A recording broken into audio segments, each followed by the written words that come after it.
हरे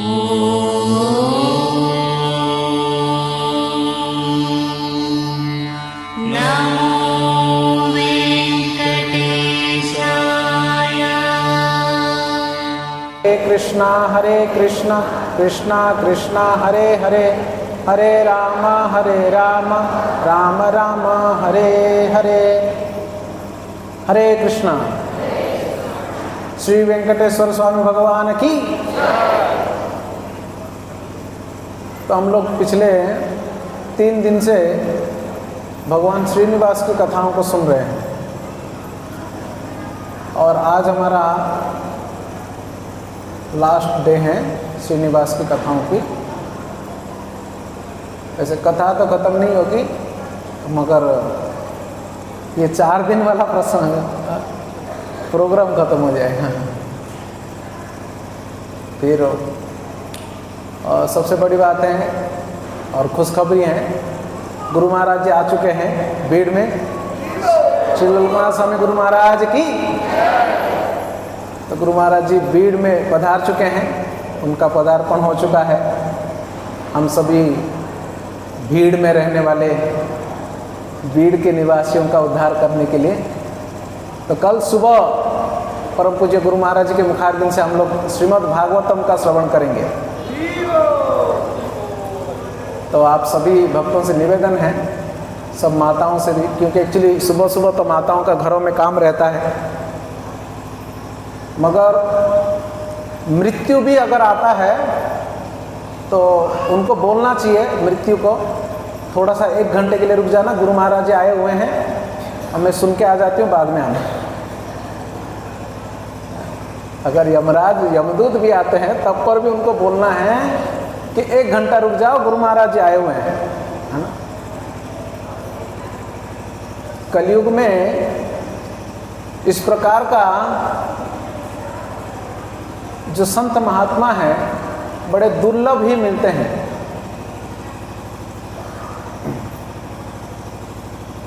केवल उनका दर्शन मात्र से ही हमारा सारे पाप नष्ट हो सकते हैं। वेंकटाचल पर्वत तो सुदूर आंध्र प्रदेश में है, श्रीनिवास उस पर्वत के ऊपर बैठे हुए हैं, स्वामी पुष्करणी उस पर्वत के ऊपर हैं। हमें यहाँ से टिकट निकाल के वेंकटाचल जाना पड़ेगा, तिरुपति, वहाँ से चल के हो बस में हो तिरुमला के ऊपर जाना पड़ेगा, फिर स्वामी पुष्करणी में डुबकी लगाना पड़ेगा, फिर लाइन लगा के वो 24 घंटा 72 घंटा खड़ा रह के फिर श्रीनिवास जी का दर्शन करना पड़ेगा, तब जाके हमारा पाप कटेगा। मगर भगवान इतने दयालु हैं, वे अपने जिनके हृदय में निवास करते हैं वो साक्षात भगवान के परम भक्त श्री गुरु महाराज जी आज भीड़ में आ चुके हैं और कल हमको यहीं पर दर्शन देने वाले हैं। और उतना ही फल है कि सारे पापों को उनका दर्शन से ही हमारा सारे पाप भाग जाएंगे। तो ये सद्गुरु का दर्शन का फल है। तो इस प्रकार के संत बहुत बिरला मिलते हैं संसार में। साधु के रूप में, संत के रूप में, बाबा जी के रूप में तो हजारों मिल जाएंगे, मगर इस प्रकार दर्शन मात्र से ही हमारे पापों को नष्ट करने जैसा संत रेयरली मिलेंगे। इसलिए इस मौका को गवाना मत। इतना सौभाग्य है कि गुरु महाराज 2-3 दिन तक हमारे यहाँ पर रहने वाले भीड़ में। इसलिए घर के हजारों काम रहें, कुछ भी हो जाए तो हम उनको छोड़कर आना चाहिए, केवल गुरु महाराज का दर्शन कर लेकर, केवल दर्शन।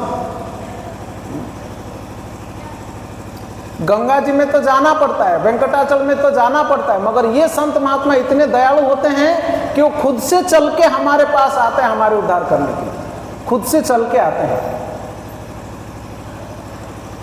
गंगार परत गले पाश्चाते पावन। गंगा में जाके नहाना पड़ेगा पवित्र होने के लिए। दर्शन पवित्र करो हे तुम्हार गुण। ना ऐसे महात्मा केवल दर्शन करने से ही पवित्र हो सकते, उनके दर्शन करने से पवित्र हो जाएंगे ऐसे महात्मा। इसलिए भक्तों, अपने घर में बच्चे, बूढ़े, पति, सास ससुर असुर जितने भी हैं सबको लेके आना है भगवान जी का दर्शन, भगवान जी के भक्त गुरु महाराज जी का दर्शन करवाने के लिए। तो हम लोग वेंकटाचल महात्म्य सुन रहे हैं, है ना।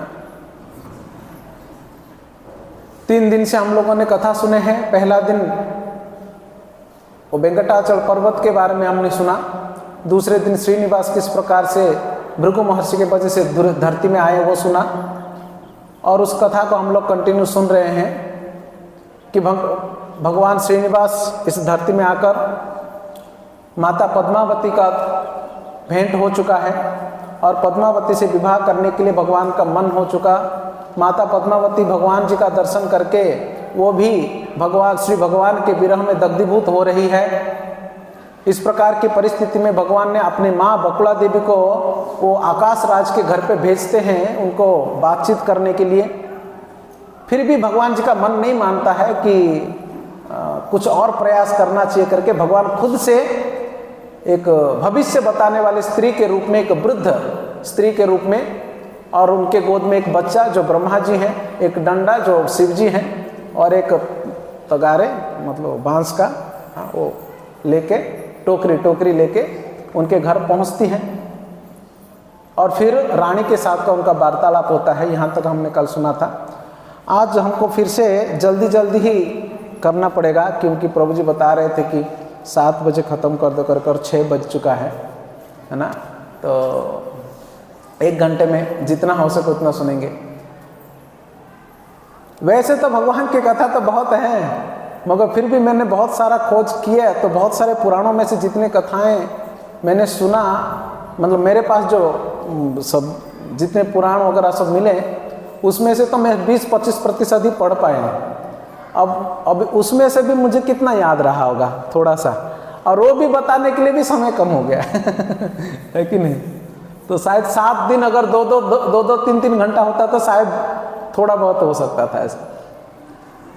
तो यहाँ तक हमने सुने कि भगवान एक भविष्य बताने वाली स्त्री के रूप में आकाश राज के घर पे गए हुए हैं, आकाश राज के घर पे गए हुए हैं, और वहाँ पर आकाश राज की पत्नी के साथ उनका वार्तालाप चल रहा है। तो वहाँ से हम लोग आगे सुनेंगे।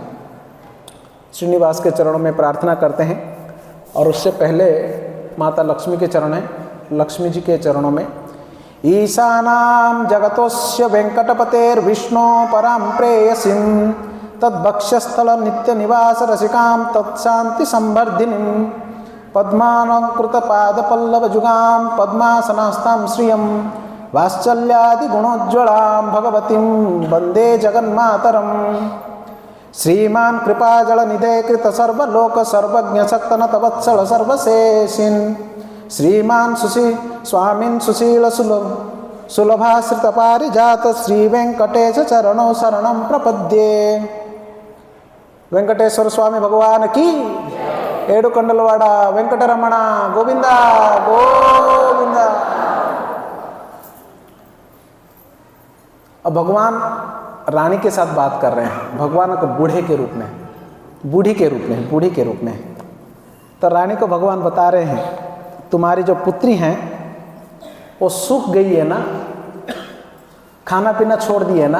रानी बोलती हाँ मेरी बेटी खा नहीं रही है, और उसका शरीर सूख गया होगा ना। हाँ सूख गया है। तो उसका कारण जानती हो ना? क्या कारण है वही तो जानना है ना। 1-2 दिन पहले, कुछ दिन पहले एक पुरुष का संपर्क में आती है, वो एक कुमार के संपर्क में आती है, और वही पुरुष हैं इसका इस प्रकार की स्थिति बनने का कारण। रानी को बहुत आश्चर्य होता है, राजकुमारी है, कौन ऐसे लड़के के संपर्क में आई। फिर वो आगे कहती हैं उसी लड़के को देखने के वजह से तुम्हारी कन्या, उसका मन उस युवक के ऊपर उसका मन लग गया, और उसी के विरह में ये दग्धीभूत हो रही है। रानी को ये बात तो विश्वास भी नहीं हो रहा, राजकुमारी है, रानी कैसे मतलब इसको स्वीकार करेगी। फिर वो बोलती है कि मैं तुम्हें सच बता रही हूँ, मैं मेरे इष्ट देव की कसम खा के बोल रही हूँ, मैं मेरी कसम खा के बोल रही हूँ, हम किसी को मनाने के लिए ऐसा बोलते हैं ना सब, वो सब ऐसा बोल रही है उसमें। मैं कब झूठ नहीं बोलती हूँ, मेरा इष्ट देव का कसम है, मेरी कसम है, मैं सच बोल रही हूँ। तुम्हारा पुत्री जो है किसी को देखी हुई है, उसी के वजह से ऐसा हुआ है। वो जो आदमी है, वो जो लड़का है, वो एक घोड़े के ऊपर सवार होकर आया हुआ था और तुम्हारी कन्या ने उसको देखा है। मैं सच बोल रही हूँ। धरणी पूछती हैं, कौन है वो लड़का जिसने मेरे बेटी का यह हाल कर दिया? उसका नाम क्या है, कहाँ रहता है? तो बोलती हैं, वैकुंठस्थो हरि साक्षात वर्तते वेंकटाचले श्रीनिवास इति ख्यातो विद्वान धनवान बली ही ना। वैकुंठस्थो हरि ही, वो कोई और नहीं है, साक्षात वैकुंठ के हरि है, भगवान हरि है। और वर्तते वेंकटाचल, रहते कहां पर हैं? वेंकटाचल के ऊपर रहते हैं। श्रीनिवास इति ख्यातो, नाम क्या हुआ उनका? अभी जोर से बोलिए, श्रीनिवास, श्रीनिवास भगवान की। और विद्वान धनवान बड़ी ही, और सबसे बलवान है वो, सबसे धनी भी है और सबसे विद्वान भी है। और क्या चाहिए तुम्हारे लड़की को? तो इस प्रकार से भगवान के गुणगान करती है रानी। ये सब सुन के रानी को एक डाउट होता है, अच्छा देवी ये बताओ, तुम तो बोल रही हो, फिर उसका थोड़ा वर्णन करो। तो भगवान का सुंदरता का वर्णन करती है, कितना जवान है, भगवान के बाल कैसे, भगवान कैसे पहनते हैं, कैसे रहते हैं, कितना विद्वान है, कितना धनी है, सब कुछ बताती है। रानी को डाउट होता है, अच्छा वो लड़का इतना धनी भी है, सुंदर भी है, गुणवान भी है, और अभी तक उसका शादी क्यों नहीं हुई? फिर शादी का रिश्ता जब होता ना, यही प्रश्न होता है ना, अभी तो कोई लड़की कैसे मिली नहीं उसको, कहीं कुछ गड़बड़ी तो नहीं है, कुछ खोट तो नहीं है? रानी का ये प्रश्न होता है। तो अभी सामने वाला भगवान ही है, वो तो बूढ़ी के रूप में आए हुए हैं। तो देखिए, डाउट मत करो। असलियत में वो पहले तो बचपन में उनका शादी वादी हुआ था, वो संतान वंतान हुए नहीं है, इसीलिए फिर उनको दोबारा शादी करना है।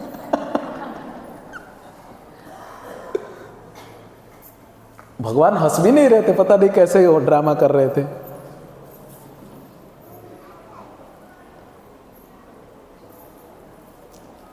तो इस प्रकार उनके साथ बात होता है, विश्वास नहीं होता है रानी को। बोलते कि रानी मेरे बात को विश्वास नहीं कर रही हो ना, वो जो लड़का है उसका भी हाल ऐसे ही है, भगवान का भी हालत ऐसा है, वो भी बेचारे सर नीचे करके जाके रो रहे हैं और सोए पड़े हुए, खाना पीना छोड़ के। तुम्हारा बेटी भी ऐसे ही कर रही है। तुमको डाउट है, तुम्हारा बेटी के सहेलियों ने उनको पत्थर से मार दिया।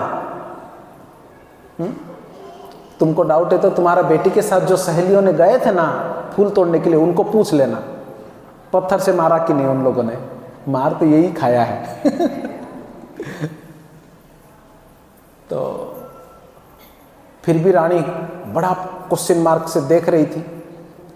तो भगवान कहते हैं, मतलब वो भविष्य बताने वाली स्त्री कह रही है रानी को, देखो रानी, थोड़ी देर के बाद, आज के दिन ढलते ढलते, शाम होते होते, हाँ, रानी पूछती है, वो सब तो ठीक है, मैं मान गई भगवान है, सब है, मगर जब तक कोई कन्या मांगने के लिए नहीं आएगा, हम तो कन्या घर वाले हैं ना, अपने ओर से कैसे उनको जाके अप्रोच करेंगे? मतलब रिवाज ये है कि लड़की मांगने के लिए आना चाहिए ना, तब तो हम बताएंगे, बात करेंगे। अगर हमें तो कोई लड़की मांगने के लिए अभी तक आया ही नहीं उनके ओर से, तो हम अपने से कैसे उनको बोलेंगे कि हमारा लड़की से शादी करना है करके? मतलब कुछ ऐसा मर्यादा होती है ना समाज में। सब ये सब बातें ना, अभी जितने भी आप सुनेंगे ना, सब सामाजिक मर्यादा में भगवान कैसे सब पालन करो, सब आएगा। तो रानी पूछती है, तो हम ऐसे होता है ना, लड़की मांगने के लिए आते हैं ना, रिश्ता लेके, तो रिश्ता लेके तो कोई आया ही नहीं है। तो फिर वो भविष्य बताने वाली भगवान कहते हैं कि शाम होते होते एक वृद्ध माता जी आएगी आपके घर। रिश्ता लेके। कौन आने वाली है? बकुला देवी, है ना, भगवान भेजे हुए ना। भगवान कहते कि शाम होते होते आएगी एक जन।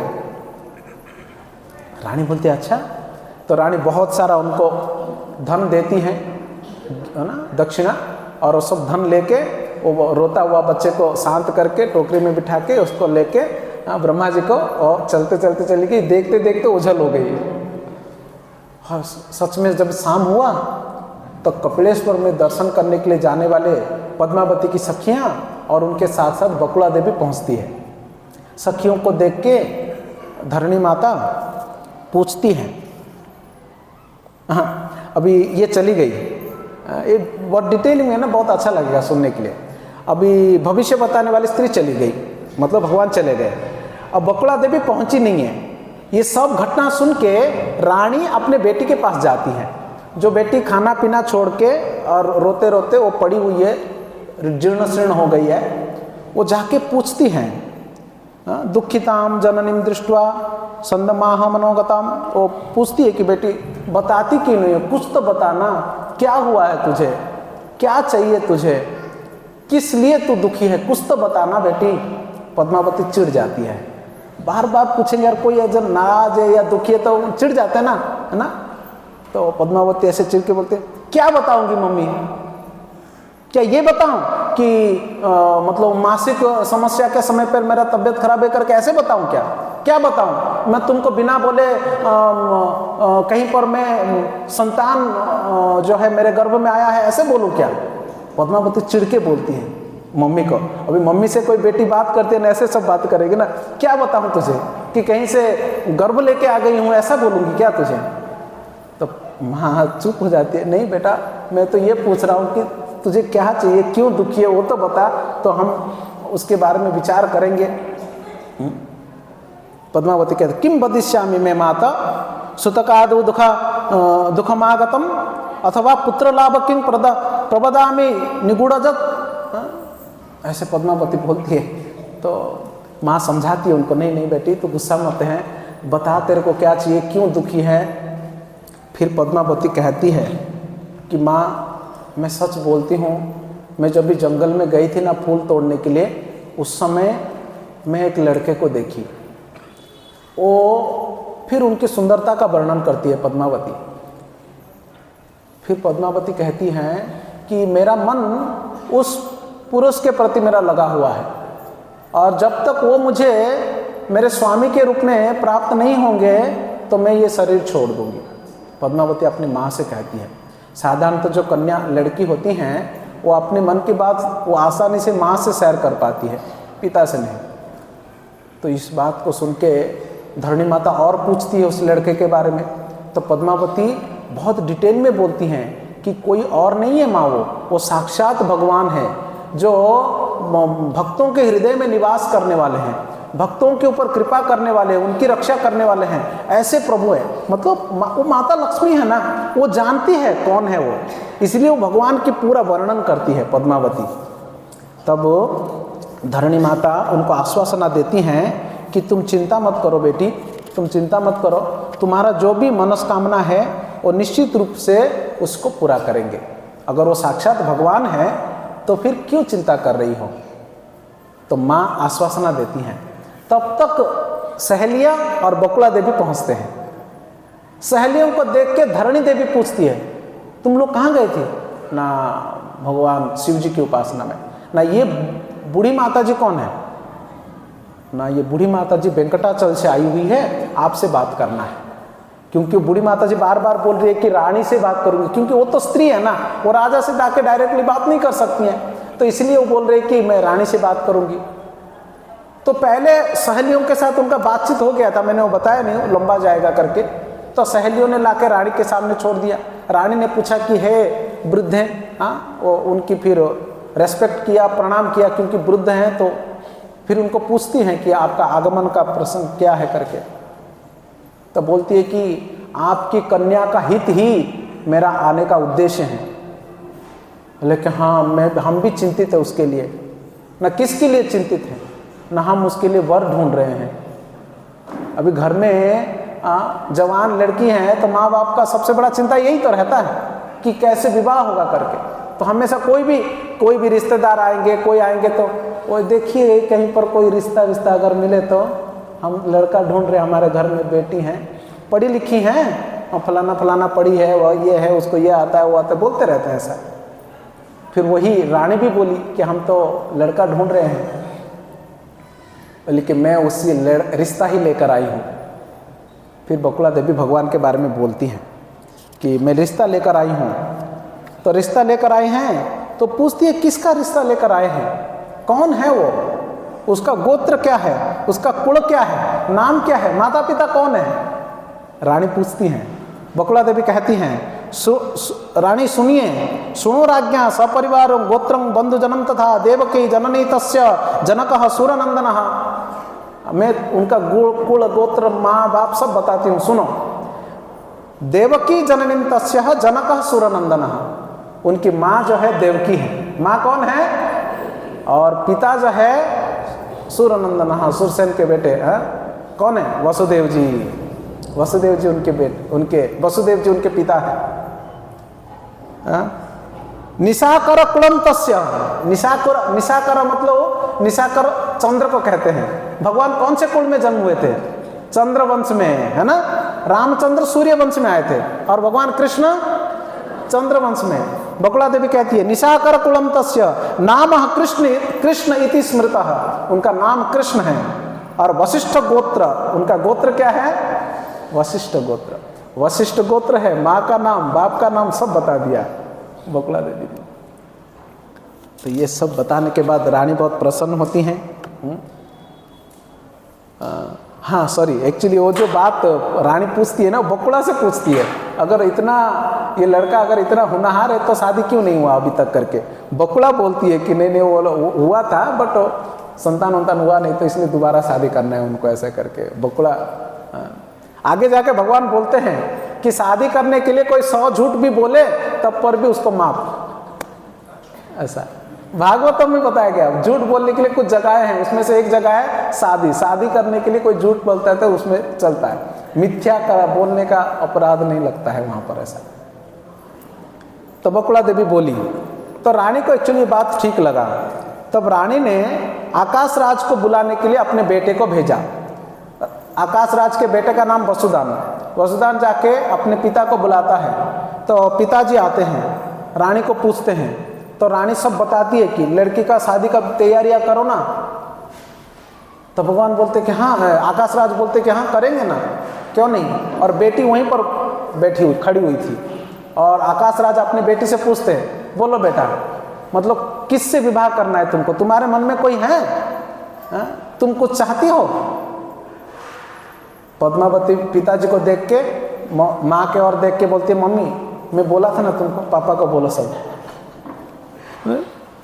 पद्मावती बोलते मातस्ते कथितम सर्व जनकाय बचो ममा, मम्मी मैंने आपको बोला था ना जो कुछ भी सब कुछ बताओ माँ पिताजी को। अभी मतलब पिताजी से इतना लड़की है ना, वो कैसे सब बोलेगी, तो माँ को पहले से बोली हुई थी।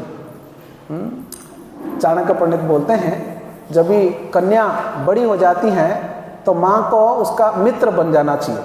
ऐसा मित्र बनना चाहिए कि लड़की कन्या अपनी सारे बातों को जो है माँ के साथ वो शेयर कर सके। अगर ऐसा माँ बन जाती हैं तो वो बाहर अलग से कोई मित्र ढूंढेगी नहीं वो लड़की। ऐसा अगर ऐसा कुछ भी है तो माँ के साथ आके बता सके, इससे बहुत आसान होता है कि उनको गाइड करने में। फिर धरणी देवी आकाश राज की पत्नी आकाश राज को पूरे कथा बताती हैं भगवान जी के बारे में। देखो जी, अपना बेटी का भी मन भगवान में लगा हुआ है। भविष्य बताने वाली एक जन आई थी, उसने भी बताया वेंकटाचल के ऊपर भगवान जी हैं और उनसे विवाह करवा दो करके, और विवाह नहीं करवाएंगे तो बहुत प्रॉब्लम होगा, उसने ये भी बोल रखी है, और करवाएंगे तो हम सुखी होंगे, ये भी बोली हुई है। और ये जो माता जी हैं आपके सामने बकुला देवी, ये वेंकटाचल से आई हुई है अपने को कन्या मांगने के लिए। अब आपको क्या चाहिए, जल्द से जल्दी अपने पुरोहितों को पूछो और पुरोहितों को पूछ के अपना बेटे को भेजो बेटे को भेज के जिस लड़के का नाम लिया जा रहा है उसका इंक्वायरी प्रॉपरली करो, गड़बड़ी नहीं होना चाहिए। तो राजा इस बात को सुन के, हरे कृष्ण, राजा इस बात को सुन के बोलते कि चिंता मत करो कि हे देवी आप जैसे कहते हैं वैसे ही करेंगे। तो उन्होंने क्या किए, राजा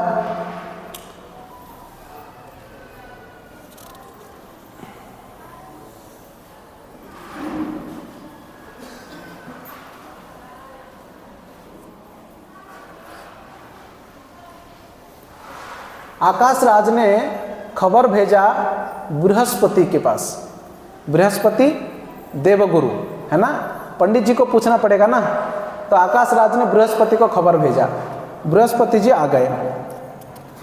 बृहस्पति जी आने के बाद बृहस्पति को बोलते हैं वेंकटाचल के ऊपर श्रीनिवास रहते हैं और हमारी कन्या का विवाह श्रीनिवास के साथ कराने के लिए बातचीत हो रही है, तो आप बताइए कि वो लड़का सही है।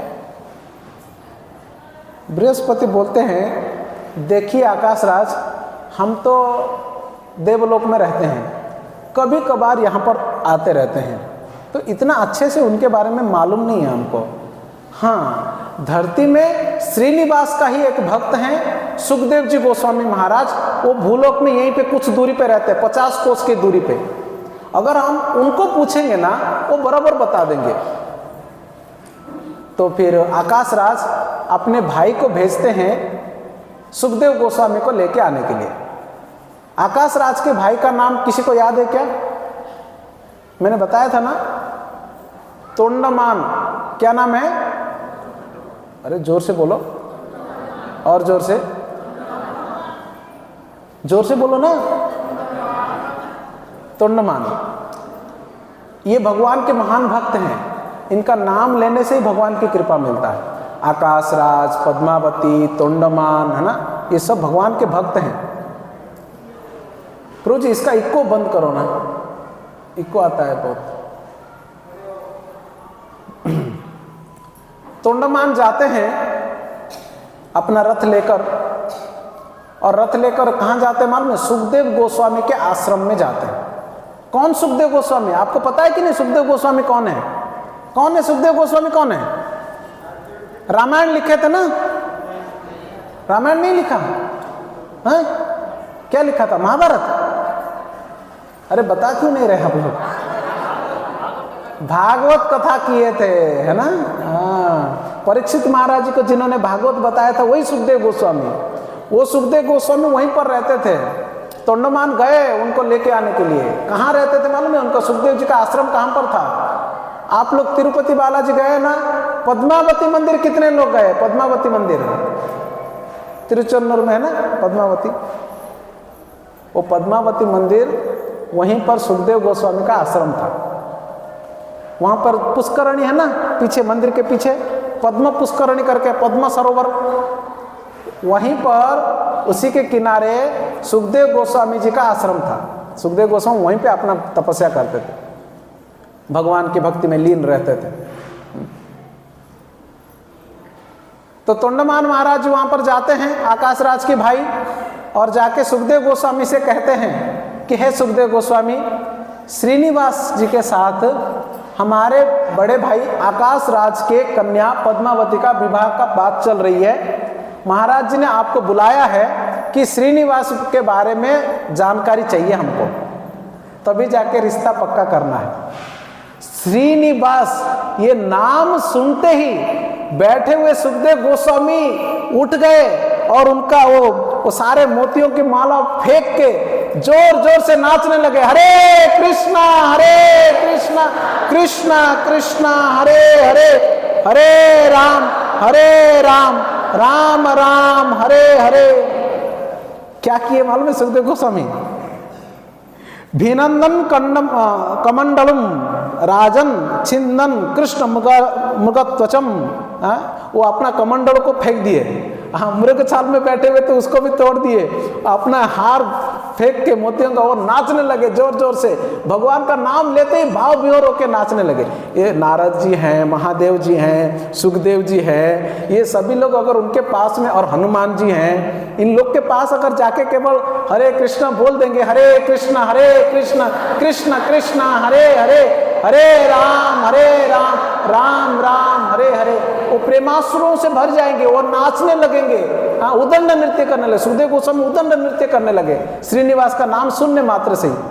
हम लोग तो कब से श्रीनिवास श्रीनिवास सुन रहे, कुछ हो नहीं रहा अपने को है कि नहीं? मतलब अपना जो हृदय है कितना कठोर है, देखो क्यों, इसमें काम क्रोध लोभ मोह मद मात्सर्य सब भरा पड़ा हुआ है।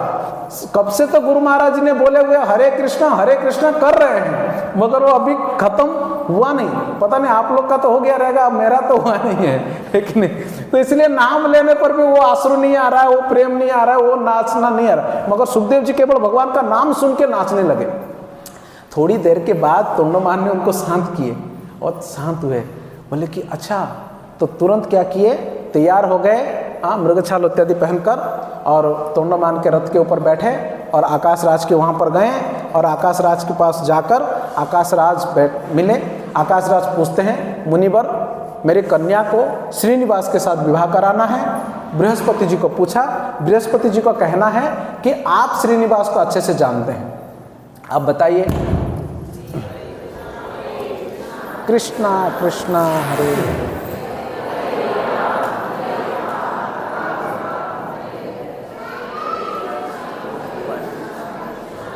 पानी पीऊंगा ना पेशाब लगेगा।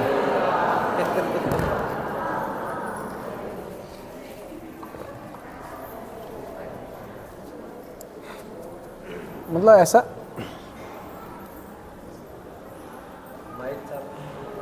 है। हरे कृष्णा, मेरा आवाज पीछे तक ठीक से आ रहा है ना? हम मैं दिख नहीं रहूंगा वो अलग बात है।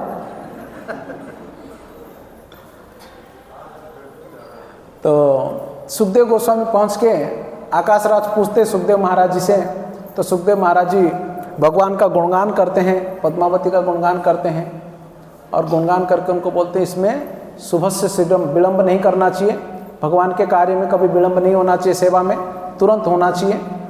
तो फिर कैसे क्या करेंगे ना, आपको कन्या के ओर से, वर के ओर से तो माता जी आई है बकुला देवी, है ना, अभी कन्या के ओर से कुछ जाना चाहिए ना, बातचीत होना चाहिए ना, ऐसा एक दो बार तो जाना आना करना पड़ेगा। तो कन्या के ओर से भी कोई जाना चाहिए ना, फिर कौन जाएगा? तो आकाश राज हाथ जोड़ के सुखदेव गोस्वामी को कहते हैं, कन्या के ओर से प्रभु आपको जाना पड़ेगा। बताइए, सुखदेव गोस्वामी विरक्त संत हैं, यहाँ तक कि वो वस्त्र भी नहीं पहनते, इतने विरक्त हैं। हालांकि अभी तो मृगछाल पहनकर आए हैं, क्योंकि किसी गृहस्थ के घर में जा रहे थे वो, है कि नहीं? तो मृगछाल पहनकर आए हैं और उनको बोल रहे लड़के का मतलब रिश्ता लेके जाओ करके। सुखदेव गोस्वामी खुशी खुशी भगवत सेवा के लिए तैयार हुए, भगवत सेवा के लिए। तो फिर वहाँ पर क्या हुआ, पत्र लिखने के लिए बोला गया। आकाश राज जी को सुखदेव गोस्वामी बोले कि पत्र लिखो। एक्चुअली बात हुआ, फिर राजा प्रतिज्ञा करते हैं कि मैंने कन्या को श्रीनिवास जी से ही विवाह करवाऊंगा, वचन देते हैं।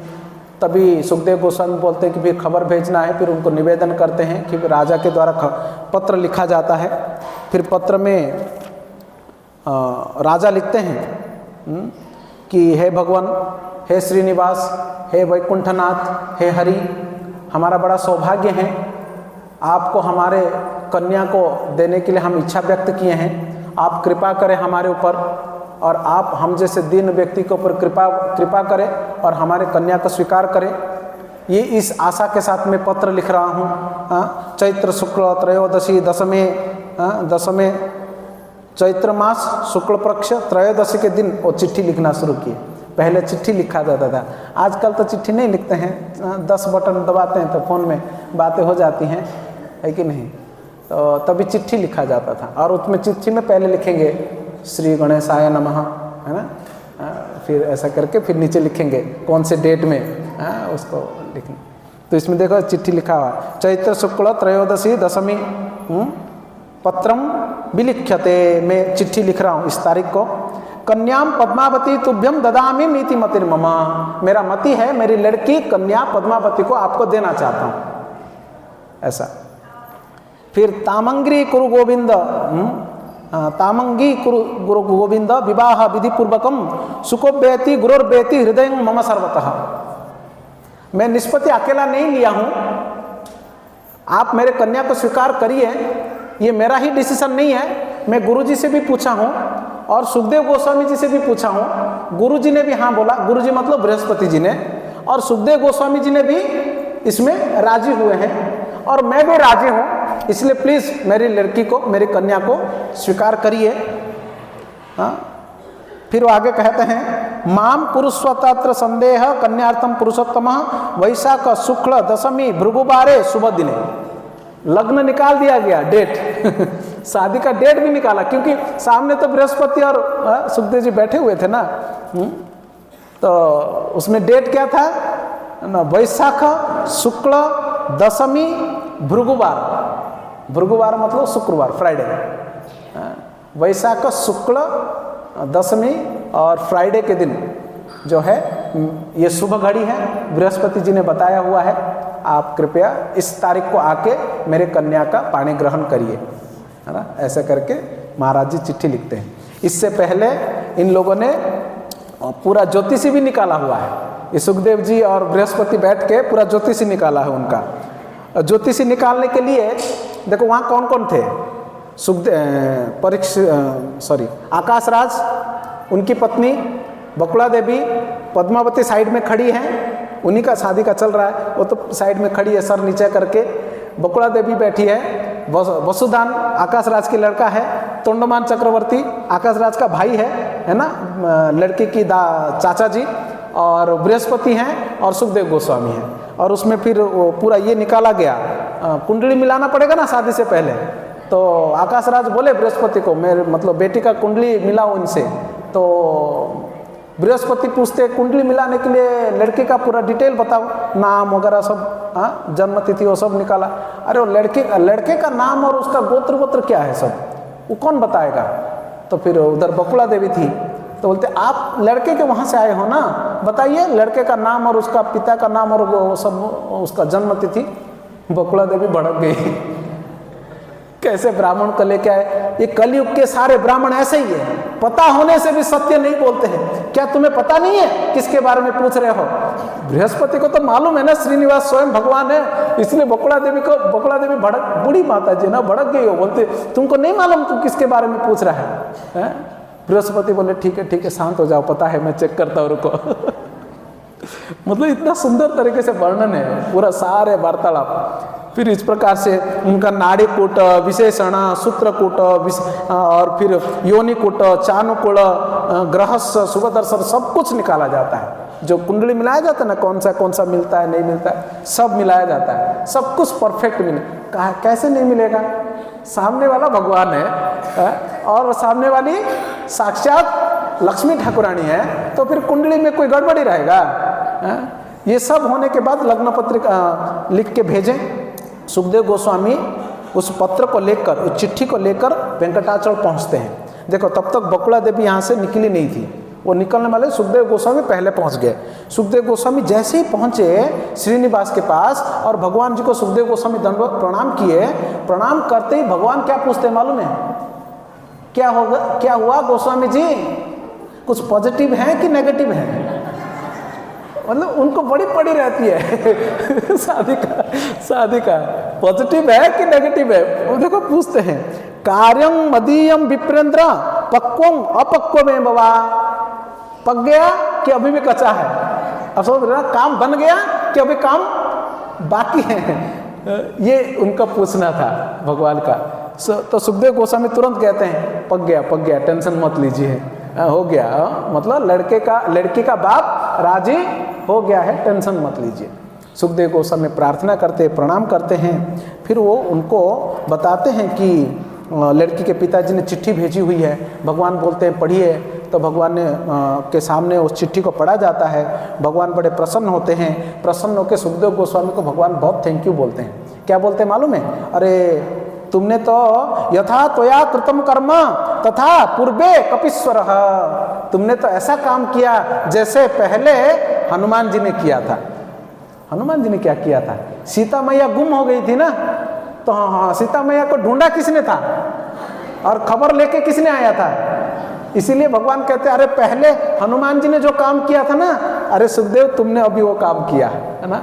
पहले पूर्वे कपीश्वर, हनुमान ने जो काम किया तुमने, क्योंकि अभी खबर लेके सुखदेव जी आते हैं ना।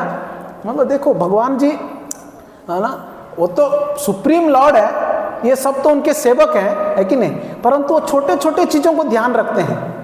आते ही उनको स्वागत करना और एक साधारण लड़के के जैसा उतावला होकर पूछना काम बन गया कि नहीं बना है करके, है कि नहीं? और बनने के बाद सब कुछ सही है तो बोलते कि अरे तुमने तो हनुमान जी के जैसा काम किया यार, खबर ले आया मेरा पद्मावती का। इस प्रकार से भगवान ने उनको थैंक यू कहते हैं। और ये सब सुन के फिर भगवान उनको फिर से चिट्ठी लिखते हैं, है ना। जिस प्रकार से भगवान ने रुक्मिणी के लिए चिट्ठी वापस लिखे थे उस ब्राह्मण के द्वारा, उसी प्रकार से सुखदेव जी के हाथ में फिर से वो चिट्ठी लिखते हैं राजा के लिए कि हे आकाशराज, मैं आपके चिट्ठी को पढ़ के बहुत प्रसन्न हुआ। मैं आशा करता हूँ कि आप कुशल मंगल रहेंगे वहाँ पर, और मैं वचन दे, और मुझे बड़ी प्रसन्नता हुई, है ना, प्रसन्नता हुई, और मैं आपके बताए हुए तिथि के अनुसार आकर आपकी कन्या पद्मावती का पाणी ग्रहण करूंगा। मैंने उनको कन्या के पत्नी के रूप में स्वीकार करूंगा करके भगवान ने चिट्ठी लिखे और फिर सुखदेव गोस्वामी के हाथ में दिए। और देते देते भगवान कहते हैं अरे सुखदेव एक बात बताओ ना यार। सुखदेव गोस्वामी बोलते क्या हो गया प्रभु? मेरा कोई कुल नहीं है, गोत्र नहीं है, फैमिली नहीं है, अकेला इंसान हूँ, अनाथ की जैसा भटक रहा हूँ जंगल में, और वो एक राजा की लड़की है, राजा मेरे से शादी कराएगा क्या अपना बेटी का? फिर भी भगवान को डाउट है। देखो फिर सुखदेव गोस्वामी कहते हैं न कुलम न च गोत्रम ते न जन्म मरणे रहे न जरा न च वृद्धश्च न च स्थानम न चाश्रय विडम्ब मात्रम गोविंदे कुरुस्वे पुरुषोत्तम। फिर सुखदेव गोस्वामी भगवान को समझाते हैं कि आप है कौन? आप पूर्ण पुरुषोत्तम भगवान हैं, और आपका कैसे स्थान नहीं, गोत्र नहीं, कुल नहीं है, और कुछ जगह नहीं करके आप बोल रहे हैं। सुखदेव गोस्वामी फिर भगवान बार बार ऐसे पूछते रहेंगे। फिर भगवान को समझाते कि नहीं नहीं ऐसा चिंता मत करो, लड़की का बाप राजी हो गया है, ऑलरेडी वो कन्विंस्ड है, हम लोगों ने कन्विंस कर चुके हैं उसको, you don't worry. Sukhdev Goswami वापस चले जाते हैं। सुखदेव गोस्वामी को छोड़ने के लिए भगवान गुफा से निकल के बाहर तक आते हैं, क्योंकि उस लड़की का रिश्ता लेके आया ना। और जब ये सुखदेव गोस्वामी चले गए और थोड़ी दूर पे देखे, उस समय बिचारी बकुला देवी बूढ़ी माता जी चल के आ रही है। और जैसे ही बकुला माता जी आई है ना, वहाँ पर पहुँचती हैं, भगवान बकुला माता जी को देख के तुरंत जाके पूछते हैं माँ, ऐसा भगवान बुलाते हैं, अम्बा काल विलंबस्ते किमर्थम कमलानने, कि हे माँ क्यों इतना देर लग गया आपको, इतना लेट क्यों हो गई तुम? का तत्र वार्ता नगरे तन्मामश्च भामिनी, कि हे देवी, हे माता, वहाँ का खबर क्या है? तुम जिस खबर को लेकर गई थी राजा के लड़की को मनाने के लिए, बात करने के लिए, क्या हुआ? वो लोग मान गए ना? भाई अभी तो सुखदेव जी बोल के गए मान गए करके, इतना तो भरोसा करो, सुखदेव जी झूठ नहीं बोलते हैं। फिर भी वो अपने माँ से पूछ रहे हैं तुम खबर लेके गई थी, क्या हुआ? कुछ बोले उन लोगों ने? फिर बकुला देवी बोलती है ऐसे कैसे बोल देंगे, मैं खुद जो गई थी बात करने के लिए, ऐसे थोड़ी मना कर देंगे? मेरे लड़के में क्या कमी है वो मना कर देंगे? मेरे लड़का ना गुण में उससे कोई बढ़कर होगा, ना देखने में सुंदरता में उससे बढ़कर कोई होगा, ना धन में उससे बढ़कर कोई होगा, ना बल में उससे बढ़कर कोई होगा, और ऐसे मना कर देंगे और मैं चुप हो जाऊंगी? माँ का बोलने का तरीका होता ना, बकुला देवी ऐसे बोल रही है। भगवान को समझा रही है ऐसा। भगवान बड़े प्रसन्न हो जाते हैं फिर, क्योंकि अभी रिश्ता पक्का हो गया भाई, है कि नहीं? इनके ओर से भी गए थी माँ, उनके ओर से भी खबर आ गया और लड़की के पिताजी ने कंफर्म कर दिया और भगवान जी ने भी कंफर्म कर दिया। अब क्या करना है? शादी की तैयारी करना पड़ेगा ना, करना है कि नहीं तैयारी शादी? अपने प्रभु जी तो जल्दी ख़त्म करने के लिए बोले हुए हैं, आधा घंटे में अपने को भगवान जी का शादी भी करवाना पड़ेगा, है कि नहीं? अब भगवान जो है ना शादी करने के लिए तैयार नहीं है, वो तो 1000 पन्नों में उनका शादी का ही मैटर चल रहा है। मैं इस पुराण को पढ़ रहा था, मैं पढ़ते जा रहा हूँ, लगभग 600 पन्नों में भगवान जी का खाली शादी कैसे किए वैसे लिखा हुआ है खाली डिटेल में। अब देखो मज़े की बात, भगवान जी ने विवाह की तैयारी की है, तो विवाह की तैयारी करने के लिए कोई तो है नहीं उनके पास, तैयारी करने के लिए लोग चाहिए ना, कोई तो नहीं है, अकेले हैं। और बेचारी बूढ़ी माँ बकुला देवी क्या शादी की तैयारी करेंगे? गरुड़ जी को बुला के बोलते, गरुड़ जी आते, हाँ प्रभु जाओ तो सत्यलोक में जाओ, सत्यलोक में जाके ब्रह्मा जी को पहले बुला के लेके आना। एक बार वो आएगा तो मेरा दिमाग काम करने लगेगा क्या करना है। अकेले में ना दिमाग काम नहीं करता, 1-2 जन रहे ना डिस्कस होगा ना। अब ये उत्साह की बात है, शादी करना है तो कोई तो चाहिए साथ में डिस्कस करने के लिए। तो ब्रह्मा जी को बुला के लेके आओ। गरुड़ जी तुरंत निकल पड़े ब्रह्मा जी को बुलाने। फिर इधर शेष जी, अनंत शेष जी को भगवान बुलाते हैं, बोलते शेष जी प्रभु ना तुम कैलाश में जाना, वहाँ उमापति और उमा को लेके आना। तो शेष जी निकल पड़ते कैलाश के लिए, वो निकल पड़ते ब्रह्मा जी को बुलाने के लिए। तो इस प्रकार से ये लोग जाते हैं, गरुड़ जी जाते हैं ब्रह्मलोक में। ब्रह्मलोक में ब्रह्मा जी को बताते हैं, ब्रह्मा जी बड़े खुश, शादी में जाना है। किसके शादी में जाना है? अरे अपना बाप के शादी में जाना है।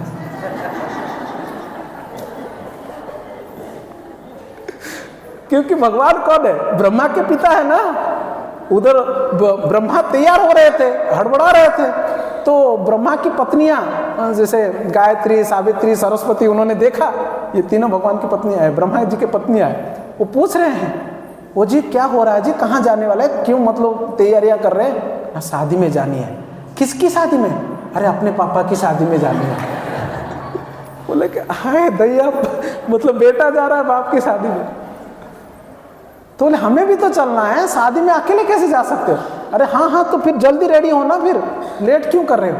तो वो सब तैयार हुए और ब्रह्मा के वहाँ के बाकी सब अनुचरों ने, ब्रह्मा जी बोले कि देखो तुम इतने सारे लोगों को ले जाने के लिए सब मतलब खर्चा लगेगा, मतलब ट्रैवलिंग का एक्सपेंसेस आएगा ना। तो कुछ लोग बोले ठीक है हम यहाँ पर रह जाएंगे, मगर अपने को थोड़ा ज़्यादा पैसा दे देना, तो यहाँ पे हम फिश बना के खा लेंगे, खर्च वर्च करेंगे। पूरा ऐसे लिखा है डिटेल में। ब्रह्मा जी बोलते ठीक है, कौन कौन नहीं आएगा उनको एक्स्ट्रा पैसा दे दो, खर्च वर्च करेंगे यहाँ पर, बाकी जो आएंगे चंद लोगों को जहाँ से वहाँ जगह होगा नहीं होगा क्या मालूम। फिर अपने पत्नियों को लेके ब्रह्मा जी अपने हेलीकॉप्टर स्वान वाहन में बैठकर वो आ गए, हंस वाहन। भगवान जी अंदर बाहर हो रहे हैं, बुलाने भेजे, महादेव जी आए नहीं, ब्रह्मा जी आए नहीं है। अब भगवान जी बोलते अरे आए नहीं यार, ये लोग कहाँ गए? घर के बाहर आते हैं, देखते हैं कोई आया नहीं, फिर अंदर जाते हैं, फिर बाहर आते हैं। तब तक गरुड़ जी बोले कि गरुड़ जी आ गए इन्फॉर्मेशन देके। गरुड़ जी बोले प्रभु ब्रह्मा निकल चुके हैं और वो आ चुके हैं अपने तीनों पत्नियों को साथ में लेके। कहाँ है? इंक्वायरी किया, देखो कुछ उनका लाइव लोकेशन वगैरह भेजा है क्या? गरुड़ जी बोले मुझे पूरा लोकेशन पता है प्रभु, वो अभी शेषाचल के ऊपर आके श्रीशैल पार करके अहोबिलम तक आ चुके हैं, नरसिंह देव का दर्शन कर रहे हैं। अच्छा मतलब अहोबिलम आ गए हैं ना? हाँ, ऐसा क्लियरली लिखा है कि वो अहोबिलम तक आ चुके हैं और अहोबिलम में वहाँ पर दर्शन कर रहे हैं इनका नरसिंह देव का।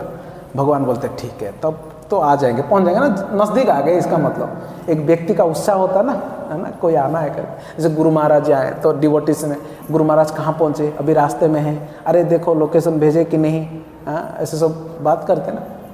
फिर थोड़ी देर के बाद विश्वक्षण आते हैं। विश्वक्षण आके भगवान को कहते हैं प्रभु आपके पुत्र ब्रह्मा जी आ गए हैं और ये तुम्बुरु तीर्थ तक पहुँच गए हैं, मतलब वेंकटाचल के ऊपर तुम्बुरु तीर्थ है, वहाँ पर आ गए। हाँ आ गए क्या? अच्छा चलो मुझे मतलब उनको स्वागत के लिए जाना पड़ेगा ना। गरुड़ चलो, तो गरुड़ तैयार हुआ, भगवान गरुड़ जी के ऊपर बैठ के तुम्बुरु तीर्थ तक ब्रह्मा जी को स्वागत करने के लिए। और वहाँ पर जाके ब्रह्मा जी के सामने पहुँचते हैं और पगड़ी लेके जाते हैं ब्रह्मा जी को बांधने के लिए। और ब्रह्मा जी सर में 4 प्रकार के पगड़ी पहन के आए हैं। एक में बड़े खुद नॉर्मली वो सर में 4 पगड़ी सेम पहनते हैं, क्योंकि शादी में जाना ना थोड़ा सज के जाना पड़ेगा ना, तो सज के जाने के चक्कर में एक में सोने का मुकुट, दूसरे में पगड़ी मारे हुए, तीसरे में खाली छोड़े हुए हैं, ऐसे करके 4 अलग अलग।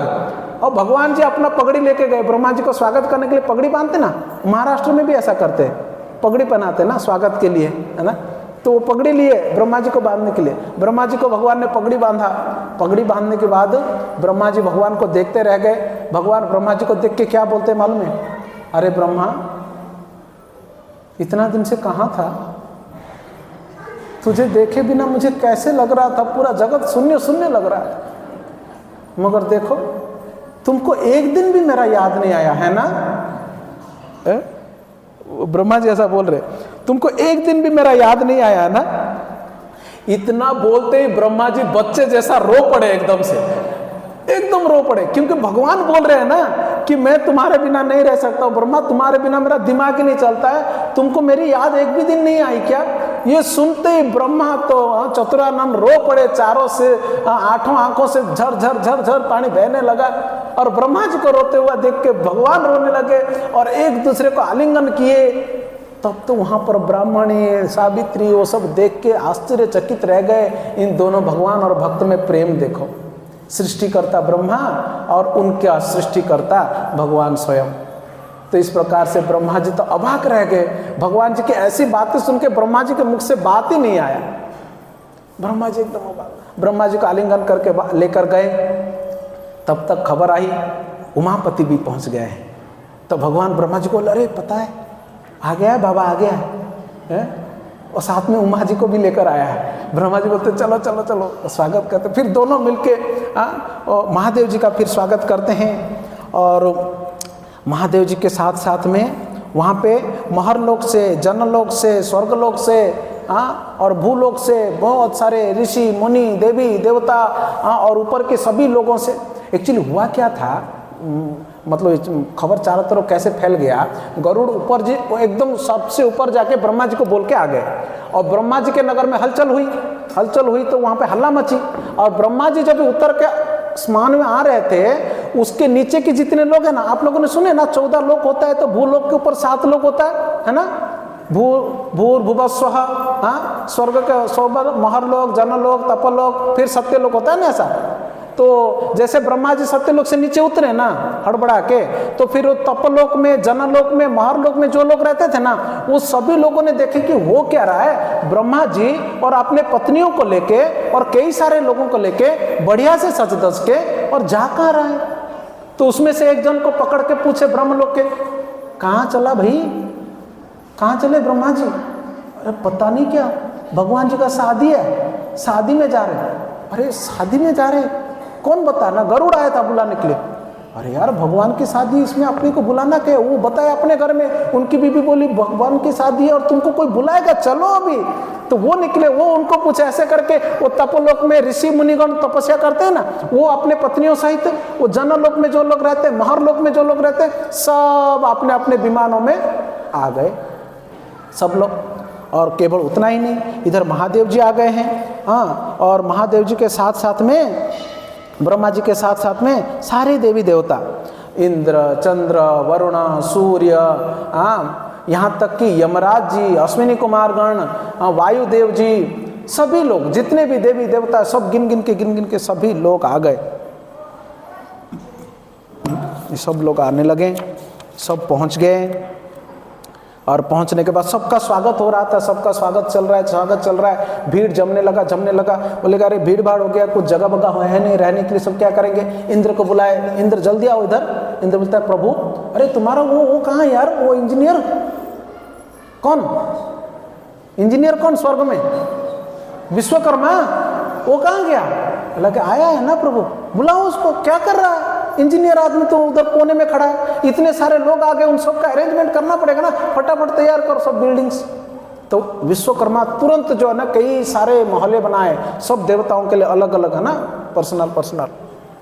फिर विश्वकर्मा को बुला के भगवान बोलते, सुनो इंद्र, तुम दोनों इधर आओ। वो मेरे ससुर जी है ना आकाश राज, बाराती वहीं जाएगी ना, यहाँ पर तो तुमने बना दिया मगर वहाँ बाराती जाएगी, उनके पास तो अरेंजमेंट होगा नहीं ना, इसलिए तुम दोनों वहाँ जाओ, पहले वहाँ का सेटअप देखो बरोबर है कि नहीं। विश्वकर्मा को, इंद्र को वहाँ भेजे भगवान ने, और विश्वकर्मा फिर कहाँ जाते हैं, नारायण वनम, आकाश राज के वहाँ पर, वहाँ पे सारे तैयारियाँ करते हैं। फिर इधर सारे देवी देवता आ गए, देवी देवता आ गए तो फिर सभी लोगों को सर्विस डिस्ट्रीब्यूट करना था, है ना, सेवा देना पड़ेगा ना, अभी कौन करेगा सब, इधर मीटिंग होता है ना, अपना फेस्टिवल है तो सेवा डिस्ट्रीब्यूट होता है ना, कौन कौन सी सेवा करेगा, कौन किचन डिपार्टमेंट, कौन सब गेस्ट को वो बुलाएगा, कौन डोनेशन काउंटर में बैठेगा, कौन प्रसाद डिस्ट्रीब्यूशन करेगा, कौन क्राउड कंट्रोल करेगा, कौन गुरु महाराज की सेवा में रहेगा, सब होता है ना, ऐसा होता है कि नहीं होता है, यहाँ पे अपना होता है ना। तो सर्विस डिस्ट्रीब्यूशन, उसका मीटिंग हुई, मीटिंगों के सारा सेवाओं का वितरण करना था। तो भगवान जी जो है थोड़ा दुखी दुखी लगने लगे।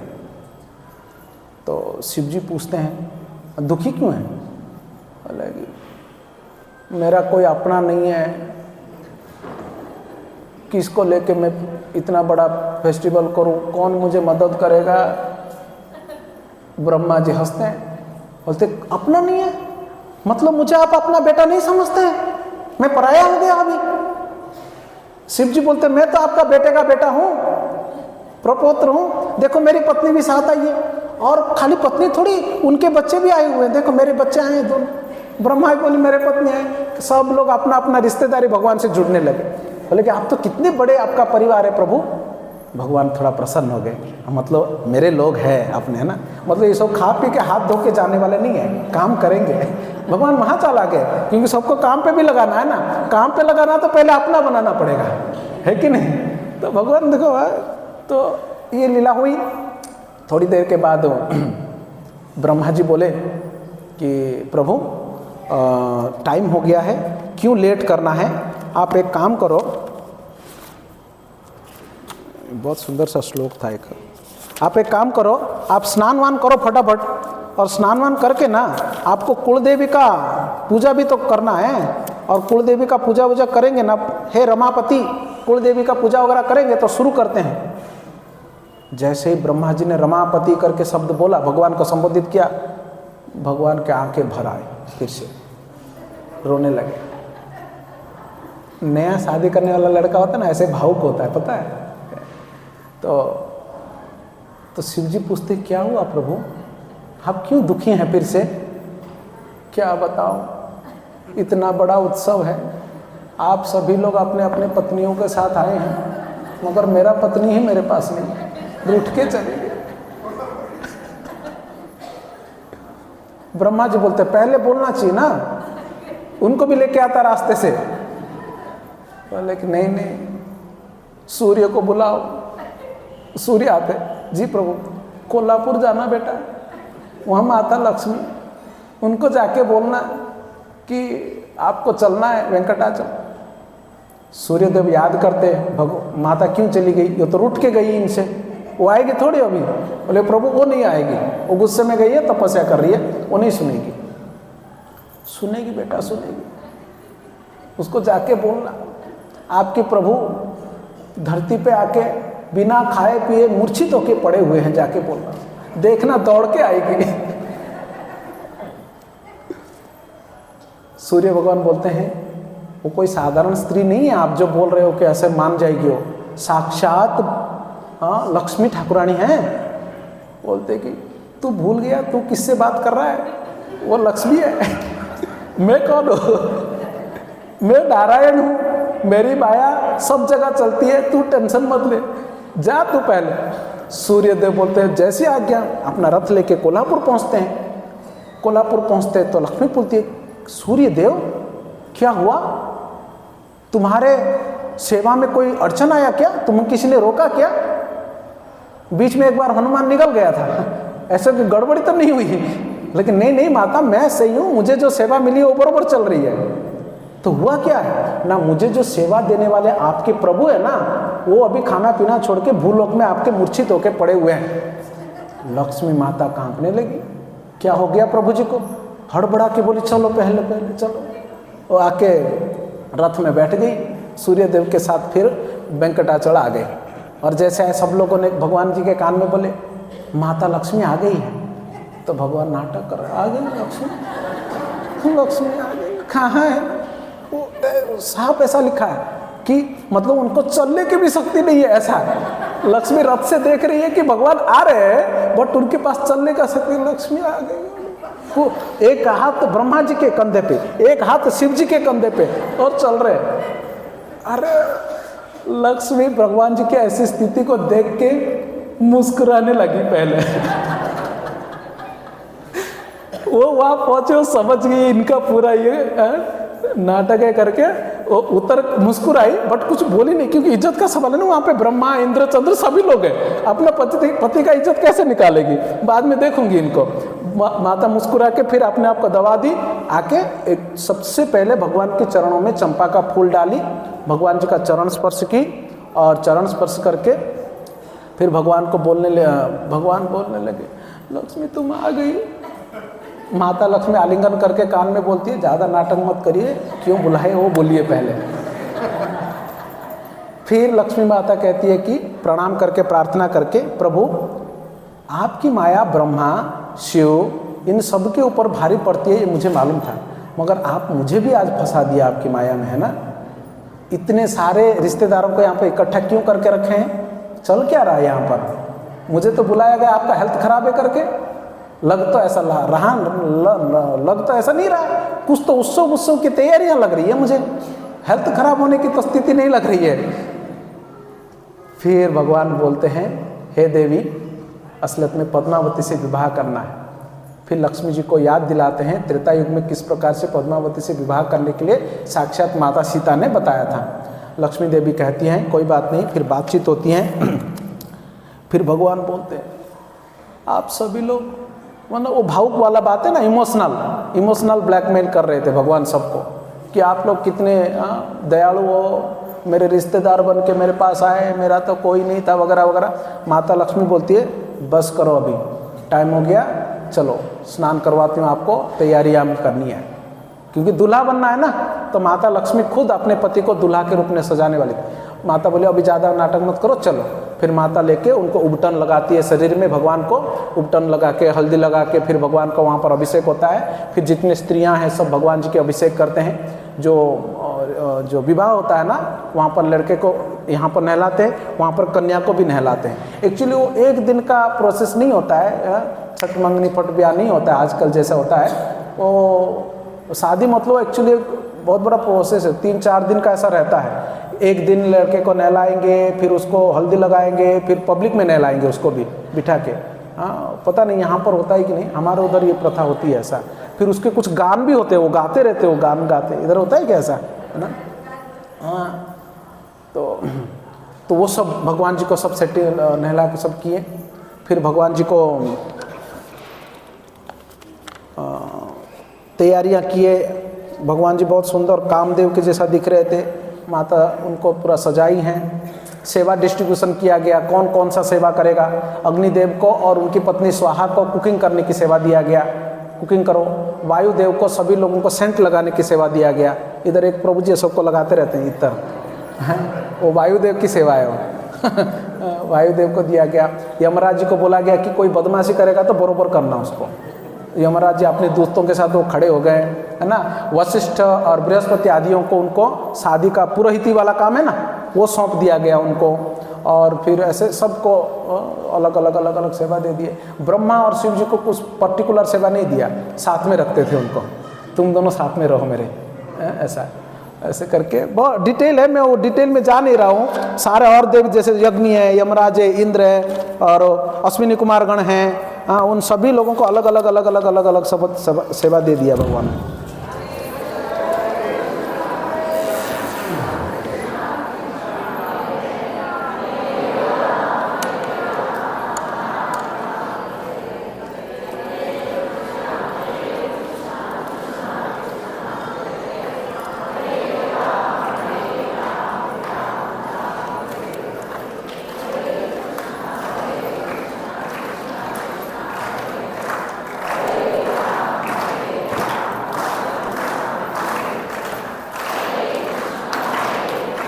के ऊपर, उसका चर्चा करना चाहिए था। जो भी है, फिर से कभी भगवान बालाजी का कृपा होगा तो करेंगे। तो कुमार तीर्थ के पास वहाँ पर एक वृक्ष है, वहाँ श्रीनिवास का कुलदेव है, वहाँ पर उनकी पूजा करते हैं। पूजा करके रिटर्न आते आते भगवान जी श्रीनिवास को याद आता है, अरे गड़बड़ी हो गया, वो खबर तो सबको भेजा गया था, इनविटेशन, पड़ोस में जो है उसको इनविटेशन नहीं दिया था। पड़ोस में कौन है? पड़ोस में कौन है? वरादेव भाई, जिसके जगह पे रहते उसी को इनविटेशन नहीं दिया, भूल गए। भगवान बोले गड़बड़ा जाएगा मैटर, या निकाल देगा तो शादी करके बीबी को रखूंगा कहाँ। चलो फिर भगवान सीधा उनके पास जाते हैं, वरादेव को जाके हाथ जोड़ के बोलते हैं कि हे भगवान, हे वरादेव, आपकी बड़ी कृपा हुई मेरे ऊपर, आपने रहने के लिए जगह दिया और आपकी कृपा से मेरा शादी भी फिक्स हो गया, लड़की भी तैयार है, उनके पापा वगैरह तैयार है, तो मैं अभी शादी करने के लिए जा रहा हूँ। मैं तो ऐसा चाहता हूँ कि आप भी आइए, हाँ, आशीर्वाद देने के लिए। वरादेव बोलते हैं कि हाँ अच्छा सुनो, ममस्ताने महाराज बकुलं विधि में सखिम क्षेत्रम पक्वमादीयम यत्तस्ता माम उक्तुमर्हसि। वरादेव बोलते सुनो, हे श्रीनिवास, हे राजा, अब मेरे पास टाइम नहीं है, मेरा खेत है ना पक गया है, वो कटाई करना पड़ेगा। मेरे और से बकुला देवी है ना, वो जाएगी। बकुला देवी तुम्हारी सेवा भले कर रही है, वो मेरी दासी है, मैंने दिया हूँ, मैंने भेजा हूँ, तो इसलिए वो जाएगी, मतलब मेरे और से वो जाएगी। बकुला जाएगा और मैं नहीं आ सकता हूँ, क्यों ना, अभी मेरा खेत पक गया ना, वो कटाई वटाई करना पड़ेगा। कभी कभी शादी में बुलाने के लिए जाते हैं ना, ऐसे बोलते हैं ना कुछ लोग, अरे मैं तो आने वाला था, अब कैसे खेत कटाई बाकी है, देखो ना सब पड़ा हुआ है, बर्बाद हो जाएगा। वरादेव बोल रहे, अब वरादेव कौन सी खेत का देख रेख कर रहे थे, वहाँ पे श्यामक का खेत और उनको पसंद है, वो उसमें लगे रहते हैं वो। तो फिर मज़ेदार बात हुई वहाँ पे, भगवान जी आ गए और सब तैयार हो गए, और भगवान जी बोले कि फिर ठीक है, फिर देर किस बात की है। भगवान जी बड़े जोर से बोले ब्रह्मा जी को, अरे ब्रह्मा जी क्या कर रहे हो यार तुम लोग इधर सब भीड़ जमा के, जल्दी करो ना, उधर शादी करने के लिए जाना है कि नहीं जाना है, लेट हो रहा है। भगवान जी को मतलब घाई घाई है, उनको ऐसा टेंशन है ना कि मैं अकेला ही सब टेंशन ले रहा हूँ, कोई टेंशन ले ही नहीं रहा, सब मजे मार रहे हैं यहाँ पे आके। ब्रह्मा जी बोले नहीं कुछ नहीं, सब तैयार है, चलते हैं चलते हैं, अभी चलते हैं। ब्रह्मा जी बोले प्रभु सब चलेंगे तो ठीक है, एक डाउट है। बोले क्या क्या, तुमको अभी डाउट क्या आ गया, उधर लेट हो रहा है, तुमको डाउट आ रहा है यहाँ पे ना। अभी देवता का पूजा वूजा हो गया, शादी का माहौल है, सब बच्चे बच्चे सब लोग आए हुए हैं, कुछ भोजन भी तो होना चाहिए ना, वो खाली पेट जाएंगे क्या उनके घर। भगवान बोलते देखो ब्रह्मा, ये सब अभी ये सब के लिए टाइम नहीं है। अरे खाली पेट क्या जाएंगे, 12 तैयार, वो लोग अपना तैयारी किए हुए रहेंगे, वहां जाके नहीं खाएंगे क्या, वहां जाके खाना है अपने को। ब्रह्मा जी बोलते ये अच्छा नहीं लगता है ना प्रभु, आपके शादी में आए, आपके यहाँ पर खाना ही नहीं खिला रहे और भूखा पेट बोल रहे हो वहां खाएंगे ससुर जी के वहां पे, आप भी मजाक कर रहे हो। भगवान बोलते हैं कि ब्रह्मा अब यार थोड़ा सा अक्ल है कि नहीं तुमको, ऑलरेडी 10,000 लाख रुपया मेरा खर्च हो चुका है तुम लोग के लिए, रहना खाना सब रहने वगैरह का व्यवस्था करते करते, तुम्हारे सब इनविटेशन देने में, इनविटेशन बांटने में, रहने की व्यवस्था करने में इतना खर्च हो गया।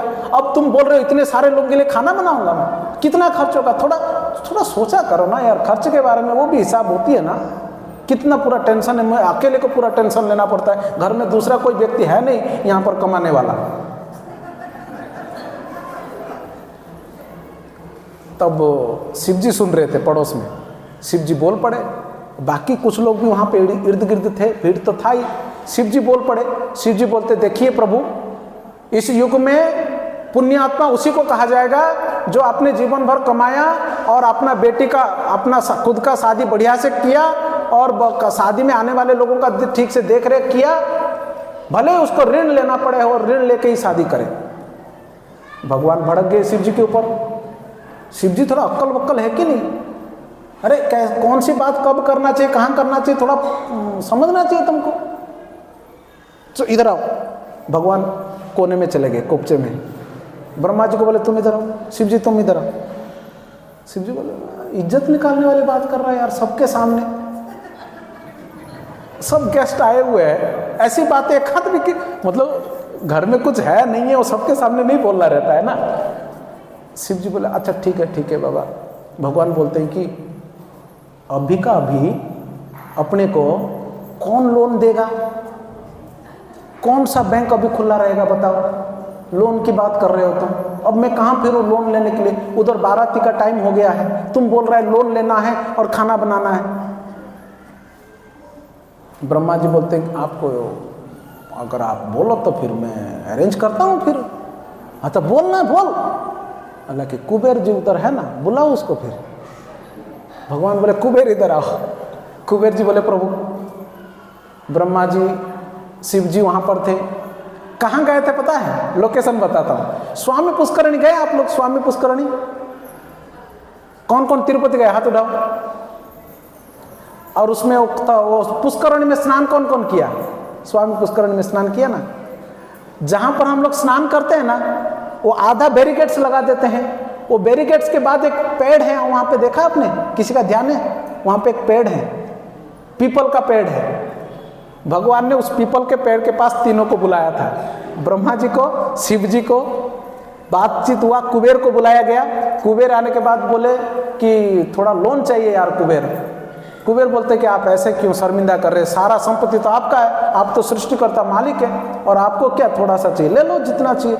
भगवान बोलते मैं ऐसे काम नहीं करता हूँ, मैं हर एक युग में अवतार लेता हूँ, और अवतार लेता हूँ तो देने के लिए आता हूँ ना। फिर मैं यहाँ के लोगों का लेके जाऊँगा तो ये मज़ा नहीं आता है ना भाई। तो ये नियम युग के अनुसार सब रूल होना चाहिए। मैं रूल नहीं तोड़ता हूँ, वो तुम्हारा है, तुमको दिया गया है, मुझे कुछ दिन के लिए चाहिए लोन में बस। कुबेर बोले देखो भाई, अगर आप युग का बात कर रहे हो, लोन की बात कर रहे हो, तो लिखा पढ़ी होनी चाहिए, बिना लिखा पढ़ी का तो नहीं दे सकते। तो भगवान बोले लिखा पढ़ा करो। तो वहाँ पर लिखा गया क्लियरली, अभी इतना सुंदर लिखा गया। चलो श्लोक में जाऊँगा ना, लेट हो जाएगा, टाइम नहीं है, श्लोक छोड़ो।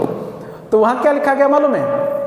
ऋण देने वाला कुबेर, ऋण लेने वाला भगवान, धन देने वाला कुबेर। मतलब ऐसा एग्रीमेंट होता है ना, प्रथम पक्ष है ना, द्वितीय पक्ष, ऐसा लिखा जाता ना, वो ऐसे लिखा गया पूरा एग्रीमेंट कि ऋण लेने वाला श्रीनिवास प्रथम पक्ष अपने व्यक्तिगत विवाह कार्य पूर्ण करने के लिए उसके धन कम पड़ने के वजह से ब्रह्मा शिव के साक्षी के समक्ष कुबेर जी से 14 लाख श्री राम जी के त्रेता युग के जमाने के मुद्राओं को लोन में ले रहे हैं। और देने वाले फिर कुबेर वगैरह वगैरह, उनका एड्रेस लिखा गया। भगवान साइन मार दिए, कुबेर जी को दिए। कुबेर जी बोले प्रभु एक्चुअली युग का प्रॉब्लम है ना, कलयुग है, एक जन से आप मुकर जाएंगे तो मेरा क्या होगा?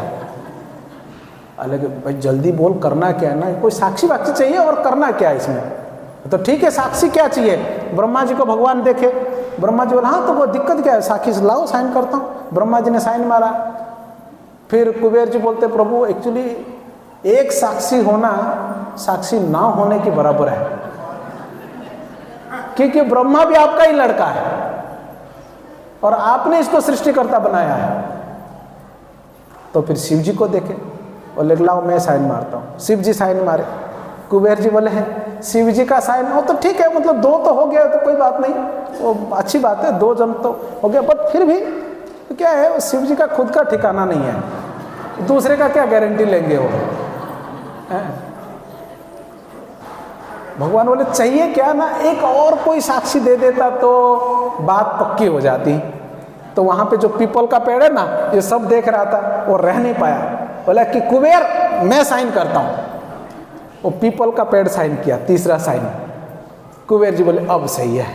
फिर कुबेर जी धन देते हैं और उसमें ये लिखा गया कलयुग के अंत तक उनका जो ऋण है भगवान उसको रिटर्न करेंगे, सूत समेत, सूत बोलते हैं ना, हाँ उस समेत उसको जो ना वो रिटर्न करेंगे। इस प्रकार से उनसे लिए। ये सब घटना होने के बाद भगवान तो पूरा भड़क गए, बहुत हो गया ये सब, ये ब्रह्मा जी तुम्हारे बस ये नाटक शुरू हुआ है, फटाफट करो सब। फिर खाना बनी और सब सामान लाया गया, फिर सब बनाया गया, सब तैयार हो गई, सब सबको बोले लाइन में बैठो यार, सब लोग लाइन में बैठो फटाफट, सबको लाइन में बिठा गया। वेंकटाचल पर्वत से लेकर जब भी लाइन में बैठना शुरू किए, श्रीशैलम तक लोग लाइन में बैठे। श्रीशैलम तक, वेंकटाचल से श्रीशैलम तक खाली लाइन लगी प्रसादम का। सब बैठ गए, सब थालियां बजा रहे, प्रसाद आएगा प्रसाद आएगा, और उधर चिल्ला रहे। कोई भगवान बोले अरे लेके आओ फटाफट, क्या कर रहे हो तुम लोग, अग्निदेव बना कि नहीं, ना बना रखेंगे कहाँ, को अलग अलग कुंडों में सब रखा गया था। तो उसमें से बीच में कोई बोला प्रभु जी अरे भोग नहीं लगाया अभी तक यार इन लोगों ने। सब थाली लेके बैठे, भोग नहीं लगाया, और चिल्ला रहे भोग नहीं लगा, बिना भोग लगाए कैसे प्रसाद सर्व करेंगे। आप ये मत सोचिएगा प्रभु जी कुछ कॉमेडी कर रहे हैं, इस्कॉन वाला कुछ नहीं। आप इसको पढ़ेंगे तो वहां साफ लिखा है कि ये अर्पण नहीं किया हुआ है अभी तक, तो अर्पण नहीं हुआ क्या करेंगे। सब भगवान को पूछे क्या करना है, भोग नहीं लगाया, अर्पण नहीं हुआ। भगवान बोले तुरंत भोग लगाओ। ना किसको भोग लगाए, ना अहोबिल नरसिम्हा को भोग लगाओ। श्रीनिवास क्या कहते हैं, अहोबिल नरसिम्हा भगवान को भोग लगाओ। तो अहोबिल नरसिम्हा भगवान जी को भोग लगाया गया। अहोबिल नरसिम्हा को भोग लगा के फिर परोसा गया। सब लोगों ने बहुत सुंदर तरीके से प्रसाद पाए। प्रसाद पाने के बाद भगवान घाय घाय कर रहे थे, सब बाराती निकली। भगवान गरुड़ जी को बुलाए, ब्रह्मा अपने आसन के ऊपर और शिव जी अपने इसके नंदी जी के ऊपर। सभी देवी देवता अपना अपना बैठे हैं, कुछ चल के, कुछ घोड़े पे, कुछ रथ पे, कुछ आसन पे, कुछ आकाश मार्ग से। सभी लोग बाराती निकले, अभी जंगल मार्ग को पार करना है, और सब हंसते खेलते बात करके जा रहे हैं। क्या हुआ, जाते जाते ऊपर से जाने वाले देवता तो ऊपर से निकल गए, आराम से बातें करते करते जा रहे हैं। नीचे से कुछ लोग जा रहे हैं, उसमें देवता भी आए हैं, मनुष्य भी आए हैं, ऋषि मुनि भी आए हैं, और उनकी पत्नियां भी आए हैं, बच्चे भी आए हैं। और जो कुछ लोग जो धनी लोग हैं वो तो गाड़ियों में बैठे, घोड़े पे बैठे, रथ पे बैठे। कुछ गरीब लोग भी है, मतलब निम्न कोटि के भी देवता होते हैं ना, और ऋषि मुनिगण भी होते हैं ना, उनके पास तो कोई व्हीकल्स होते हैं नहीं, वो चल के जाएंगे। वो अपने अपने बच्चों को लेके चल के जा रहे हैं, माताएं और पति लोग बात करते करते आगे निकल रहे हैं। माताएं अपना झुंड लेके जा रहे हैं। उसमें से कुछ देवताओं की माताएं जो थोड़ा धनी है, थोड़ा उनसे सुंदर है, थोड़ा ज्यादा अलंकार पहने हैं, तो उनका थोड़ा सा चढ़ा हुआ रहता है ना अहंकार, मतलब थोड़ा ज्यादा पहन के आएंगे ना, 2-4 लोग को दिखाती रहेगी। पता है वो हमारे वो जी जो है ना, ये उस दिन हमारे बर्थडे के दिन लेके आए थे, उनका रहता है ऐसा। ये जो मेरा ये जो है ना, वो हम गए थे कांचीपुर ना, वहाँ से कहते हैं ना 10,000 का है, मैं तो यूँ नहीं पहनती हूँ, भगवान का शादी है ना इसके लिए पहन के आई मैं। उन लोग का ऐसे चल रहा है। तो इस भीड़ भाड़ में उनका थोड़ा अहंकार रहता है। तो जो गरीब माता जी लोग अपने बच्चों को लेके जा रहे थे, तो उनको धक्का दे के गिरा दिए, और वो बच्चे के साथ वो गिर गए। वो जी देखो जी ये मेरे को धक्का दे दी, गिरा दी यहाँ पर करके। वो दूसरे माता जी उनको डांटे, और ये माता जी लोग उनके डांटे, औरत लोग झगड़ा हो गए। फिर प्रभु जी लोग आए, क्या हुआ करके, वो कुछ देवता आए, उसे मनुष्य थे, ऋषि मंत्र संस्कृत में बोलने लगे, देवता उनको चिल्लाने लगे, फिर मनुष्य लगे। उधर बहुत बड़ा सा गांदरगोल हो गया, झगड़ा हो गया पूरा। इस शादी में ये कॉमन बात है, ये होता रहता ना शादियों में, ऐसा गड़बड़ा जाता मैटर कहीं ना कहीं कुछ ना कुछ। हाँ, तो हो गया झगड़ा, और सब झगड़ा उधर उधर चिल्ला रहे। ब्रह्मा जी को टेंशन हो गया, भगवान ब्रह्मा जी को चिल्ला रहे, भगवान ब्रह्मा जी इनको चिल्ला रहे, लेट हो रहा है करके। फिर सबको शांत करके फिर समझा बुझा के शादी में सबसे बड़ी चैलेंजिंग क्या होता है, सबको साथ में लेना रहता है। उधर कहीं वो चाचा जी नाराज हो गए, उधर ताऊ जी बिगड़ गए, उधर वो फलाना नाराज हो गई है ना, और सबको साथ में ले। और जिसके घर में शादी है वो बेचारे को बड़ा विनम्र उस दिन बनना पड़ता है। अगर वो नहीं विनम्र बनेगा तो फिर चले जाएंगे वो लोग, बहुत गड़बड़ी वाला मैटर है। फिर उनको समझा बुझा के सबको साथ में लेकर गए, और जाते जाते इन लोगों ने पहुंचे पद्मा सरोवर। पद्मा सरोवर कौन सा मालूम है? पद्मावती मंदिर है ना, पद्मावती मंदिर, उसके पीछे वहां तक, वहां सुखदेव गोस्वामी का आश्रम है। सुखदेव गोस्वामी का आश्रम में पहुंचे। सुखदेव गोस्वामी बड़े प्रसन्न भगवान जी को देख के, एक मतलब वरयात्री के रूप में। हाँ, तो सुखदेव गोस्वामी प्रार्थना करते हैं, बोलते मेरी कुटिया में कुछ खा के जाओ। भगवान बोलते कि अरे सुखदेव यार समझा करो, ससुर जी के वहाँ पे खाना है ना। सुखदेव बोलते प्लीज़ प्रभु आप कभी ऐसे आएंगे नहीं, अपने घर पे आएंगे, थोड़ा कुछ तो खाओ। वैसे मेरे घर में कुछ है नहीं, फ्रूट्स उससे पेट भरने वाला है नहीं। वहाँ जाओगे तो आप 56 प्रकार का खा लेना, इधर थोड़ा नाश्ता वास्ता कर लेना, फल। भगवान बोलते तुम इतना प्रेम से बुला रहे हो तो कैसे मना करो। भगवान फिर वहाँ पर जाते हैं, सुखदेव जी के पास बैठ के कुछ फल नाश्ता करते हैं। फिर ये खबर आकाश राज के पास जाती है। हम लोग थोड़ा फास्ट फॉरवर्ड करते हैं, 7 बज गया ना, कोई खबर आया नहीं ना मंदिर से बंद करने का, आया नहीं, क्या बात है, ठीक है, नहीं आया तो अपने को क्या है, अपने को तो शादी करवाने से मतलब है। तो और विवाह का झगड़ा हो गया। झगड़े के बाद पद्म सरोवर में सुखदेव गोस्वामी को वहाँ पे भगवान ने नाश्ता किया। नाश्ता करने के बाद फिर आगे बढ़े तो आकाश राज को खबर पहुँची ये बाराती आ गई हैं करके। तो वो लोग तो बाराती की तैयारी करके रखे थे। आकाश राज और उनका बेटा और उनके भाई तोंडमान ये मिलके रास्ते पर आते हैं ना, बाराती को स्वागत करने के लिए आते हैं ना रास्ते पे, याद है कि नहीं है? आप लोग तो शादी वादी किए हैं ना, तो भाई अपने को तो मालूम नहीं है। तो रास्ते पे आते हैं उनके स्वागत करने के लिए, तो स्वागत करने आते हैं। तो गरुड़ जी के ऊपर भगवान जी बैठे हुए हैं।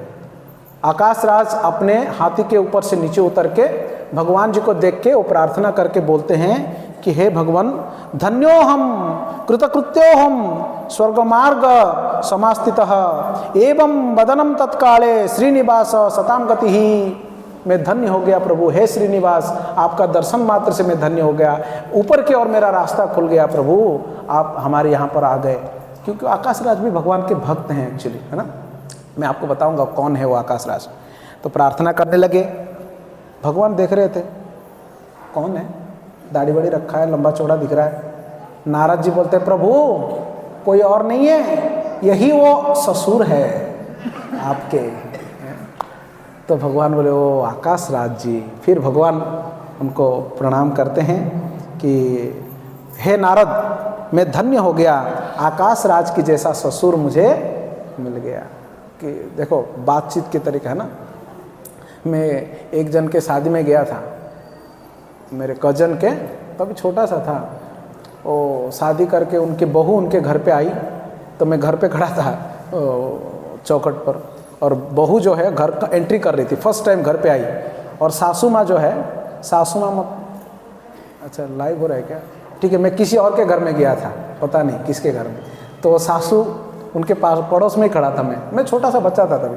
और वो क्या बोलती मालूम है, अरे उठो उठो उठो, कालिका ठाकुरानी आ गई, हमारे घर अभी उजाला हो जाएगा एकदम। एक्चुअली उनकी बहू थोड़ा सा सांवली सी है।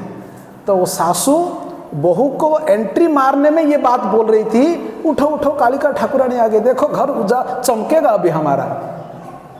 मतलब मैं छोटा सा बच्चा था, मुझे इतना बुरा लग रहा था। बेचारी जो बहू उनके घर में पैर रख रही है, उनको क्या लगा रहेगा उस दिन।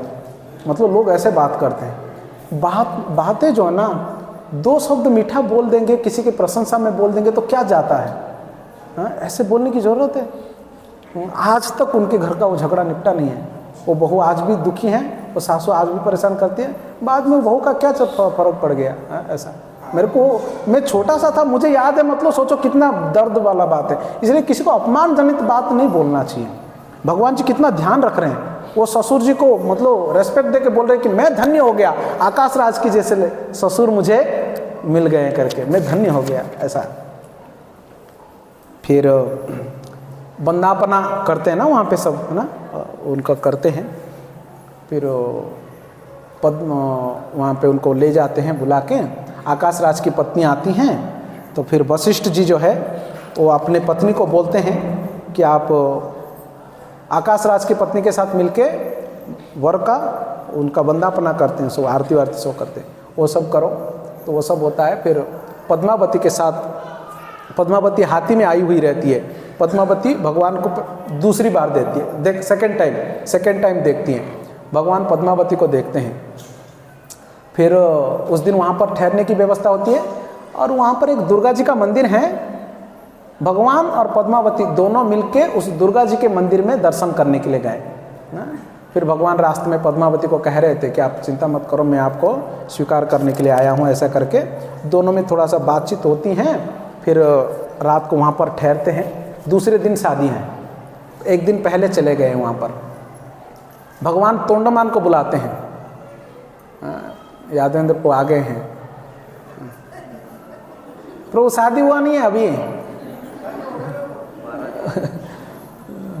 ठीक है, फटाफट सुन लेते हैं। तोंडमान को भगवान बुला के बोलते हैं कि तोंडमान एक्चुअली भगवान का भक्त हैं और राजा के छोटे भाई हैं। बोलते हैं देखो जितने बाराती आए हैं ना, वो सबको बराबर ख्याल रखना पड़ेगा तुमको। क्या क्या कितना आइटम बनाया बाराती के लिए, है ना? बाराती का थोड़ा सा रहता है ऐसा है, वो पूरा उनका सब सही सत्कार होना चाहिए। तो तोंडमान ने सब व्यवस्था किया था, सबका खान पान सब सत्कार का सारा हो गया, सब लोगों का उचित रहने की स्थान बनाया गया था, वो रहने का हो गया, खाने का हो गया। रात को वहाँ पर ठहरे और सुबह हुआ दसम का दिन, शुक्रवार का दिन, सुबह भगवान को उठाया गया, उनका स्नान करवाया गया। फिर वो कन्या का भी स्नान करवाया गया। फिर अभी विवाह का मुहूर्त जो है ना वो नज़दीक आने लगा। विवाह का मुहूर्त जो है ना वो नज़दीक आने लगा। फिर वशिष्ठ जी की पत्नी जो है ना अरुंधति और साथ में आकाश राज की पत्नी मिलके भगवान जी को सजाते हैं। फिर माता पद्मावती को भी सजाते हैं। इस प्रकार से जो भी विवाह का सारा चीज़ें होते हैं ना वो सब होता है यार, अभी वो सब डिटेल में नहीं जाएंगे अभी। फिर भगवान जी बैठे हैं विवाह मंडप में, अभी कन्या को भी बिठाया गया है। अब वशिष्ठ जी बोले कि अभी बस अभी कन्या दान करने का समय आया, तो आकाश राज कन्या दान करने के लिए आए। भगवान जी बोलते वो तो ठीक है ससुर जी, एक मिनट, वो दहेज बहेज का क्या? बराबर टाइम पे मांगते हैं ना।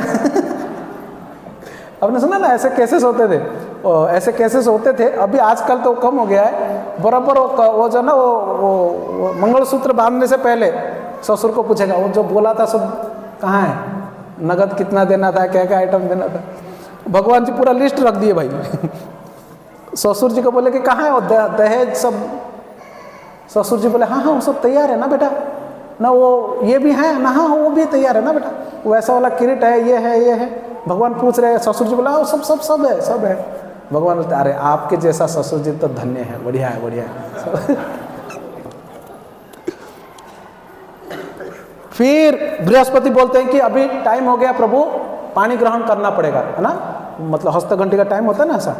तो वो जो मुहूर्त था उस मुहूर्त में भगवान जी के हाथ में पद्मावती का हाथ दिया गया और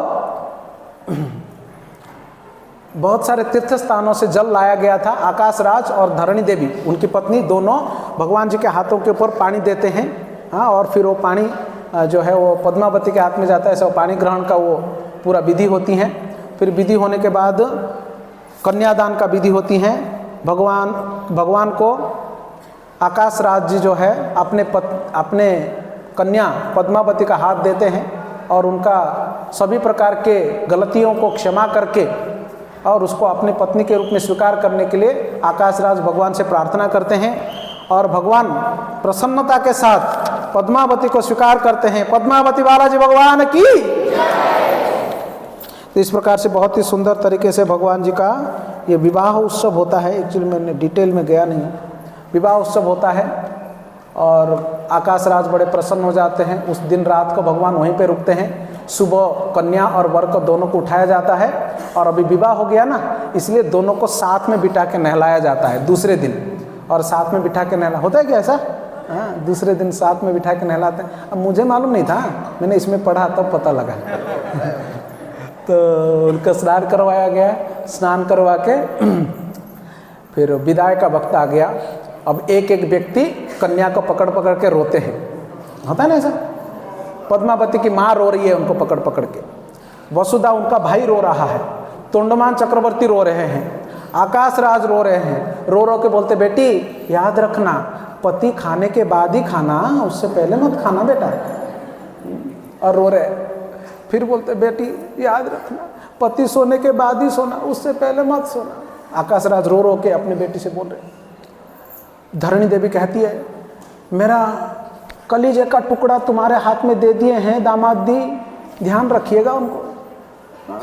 हमने 9 महीना कष्ट से अपने गोद में रखे, फिर पालन पोषण किए। अरे वो तो पद्म से मिली हुई थी, मगर धरणी देवी भूल गई थी कि मुझे मिली हुई थी वो लड़की। उनको तो ये था कि मेरी कन्या है, मेरी बेटी है। प्रेम देखो। तो धरणी देवी रो रही है। इस प्रकार से आकाश राज की कन्या को विदाई देते हैं। खाली विदाई नहीं देते हैं, आपको पता है जब कन्या का विदाई देती है ना, बहुत सारे सामान भेजते हैं।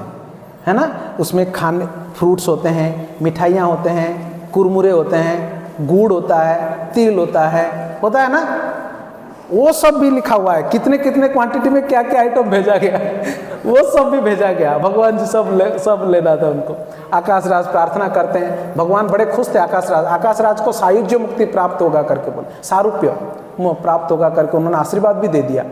और फिर अपना उत्तरीय है ना, भगवान जी अपने साले के गले में डाला। भगवान अपना उत्तरीय निकाल के साले को बांधा, साले को आलिंगन किया। साला बहुत खतरनाक होता है कलयुग में, उसको ध्यान रखना पड़ता है। तो फिर भगवान आगे निकले। आकाश राज रोते रोते कुछ देर तक आए। फिर भगवान जी बोलते आप क्यों आ रहे हैं ससुर जी, आप इतना दूर नहीं आना चाहिए, आप चले जाइए। फिर उनको विदाई करते हैं। फिर आगे चलते हैं अगस्त्य मुनि के आश्रम तक। एक्चुअली पद्मावती के वहाँ पर जाके वहाँ पर कुछ दिन रुकते, पद्मा सरोवर के उधर। फिर वो आगे जाते हैं। आप वहाँ पर गए हैं क्या? श्रीनिवास मंगापुरम, कौन कौन गया? श्रीनिवास मंगापुरम एक जगह है, वहाँ पर नूर मेटल दारी उधर होता है। 2 रास्ता होते हैं ना पहाड़ पे चढ़ने का। श्रीनिवास मंगापुरम करके जहाँ पर कल्याण वेंकटेश्वर स्वामी रहते हैं, वहाँ पर अगस्त्य मुनि का आश्रम था। अगस्त्य मुनि बोलते हैं प्रभु आपने अभी अभी शादी किया ना, पहाड़ के ऊपर नहीं जाने का। नया नया शादी करके इधर हनीमून मनाने के लिए ऊपर नहीं जाने का, आपको इधर रुकना है 6 महीना। प्रभु भगवान क्या किए, 6 महीना वहाँ अगस्त्य मुनि के आश्रम में रुके। इसलिए प्रथा है नया न्यूली मैरिड कपल्स 6 महीने तक वेंकटाचल के ऊपर नहीं जाना चाहिए। ये अलग बात है, कलयुग का प्रभाव इतना बढ़ गया है तो वो पहले उधर जाते हैं सेल्फी खींचने के लिए, बदमाशी करने के लिए। दैट इज़ नॉट फेयर, वो सही नहीं है ना, अपराध होता है। वेंकटाचल कोई आम पहाड़ नहीं है, वो सेल्फी उठाने वाला जगह नहीं है। अगर शादी किया ऐसे सेल्फी उठाना है तो फिर गोवा जाओ, मरो उधर जाके, वेंकटाचल के ऊपर मत जाओ। भगवान भी नहीं गए, 6 महीने तक अगस्त्य मुनि के आश्रम में रुके। इसलिए वहाँ पर कल्याण वेंकटेश्वर स्वामी हैं, शादी करके वहाँ पर। उसके बाद भगवान जी जो है वो नूर मेटल दारी करके हैं। एक तो ये आलीपुरी से रोड जाता, सीढ़ियाँ जाता, एक और रास्ता है, उधर से भगवान चढ़ के गए थे ऊपर पद्मावती को लेके। इस प्रकार से भगवान पद्मावती के साथ विवाह करके उनका जो लीला था, जो बकुला देवी उनको विवाह करवाने वाली थी, तो विवाह बहुत सुंदर तरीके से करवाई। यशोदा मैया को दिया हुआ वर पूरा हुआ। पद्मावती जो स्वयं वेदवती हैं, वेदवती को भगवान ने वर दिए थे, तो वेदवती को दिया हुआ वर भी पूरा हुआ। और उसके बाद अभी भगवान को वेंकटाचल के ऊपर पूरे कलयुग में रुकना था। किसके लिए? क्योंकि कलयुग के लोगों का उद्धार करने के लिए उनको दर्शन देना है ना, इसलिए तो आए हैं। तीसरा कारण, इसलिए भगवान वहाँ रुकना था। तो कैसे रुकना है? अभी जो है वेंकटेश्वर स्वामी इसी रूप में रुके। उसके पीछे लंबी कथा है। एक्चुअली वो तोंडमान चक्रवर्ती करके है ना, जो पद्मावती की चाचा जी हैं, वो पद्मावती के चाचा जी ने वो मंदिर बनाया था एक्चुअली, तोंडमान चक्रवर्ती को। उनको भगवान बोले थे। वो बाद में आकाश राज शरीर चला गया, मतलब वो वृद्ध होके वो उनका शरीर पूरा हो गया। पूरा होने के बाद चाचा भतीजा में झगड़ा हो गया। वसुदान बोला कि राज्य मेरा है, मेरा बाप का था, और तोंडमान बोले कि भाई मैं छोटा भाई हूँ तो पहले मैं राजा बनूंगा ना। दोनों में मारपीट हुई, दोनों भगवान जी के पास आए। तोंडमान बोलते हैं प्रभु आप मुझे मदद करो। साला बोलता है प्रभु आप मेरे क्या है, साला का वो क्या होता है, बहन का पति, जीजा जी है, आप मेरे जीजा जी है तो आप मुझे सपोर्ट करो। भगवान बोलते यार कहाँ फंस गया मैं। पद्मावती को पूछते हैं कि तुम ही बताओ, तुम्हारा चाचा जी आया, तुम्हारा भाई भी आया, दोनों झगड़ा करके आए हुए मेरे पास, मुझे किसको सपोर्ट करना है? पद्मावती बोलती है कि प्रभु मेरा भाई छोटा है, मेरे चाचा जी तो शक्तिशाली है, आप मेरे भाई को सपोर्ट करो ना। ठीक है, भाई को सपोर्ट करता हूँ। तोंडमान बोलते कि मैंने क्या किया प्रभु, मैं तो आपका भक्त हूँ। बोला हाँ वो भी बात है ना, एक काम करना तू मेरा शंख और चक्र लेके जा। तोंडमान का अपना चक्र दे दिए, सुदर्शन शंख दे दिए, और साले के साथ, साले के पक्ष में भगवान लड़ाई किए, जैसे पांडव कौरव के पार्टी में हुआ था ना। और लड़ाई बड़ा घमासान हुआ, और भगवान जी को, श्रीनिवास जी को युद्ध में तोंडमान का बेटे ने मार दिया, और भगवान गिर गए, वहाँ बेहोश हो गए। ये बात खबर गई पद्मावती रोने लगी, मैंने गड़बड़ी कर दी, क्यों मैं उनको युद्ध में भेजी। अगस्त्य मुनि को पूछी, अगस्त्य मुनि बोले तुम पागल हो, झगड़ा ऐसे कभी निपटता है क्या मारपीट से? उनको बोलो संधि करेंगे, आधा हिस्सा उसका आधा हिस्सा इसका। बोले कि हाँ मैं जाती हूँ। वो आके भगवान को युद्ध भूमि में पद्मावती उठा के भगवान जब भी उठते हैं युद्ध भूमि में, पद्मावती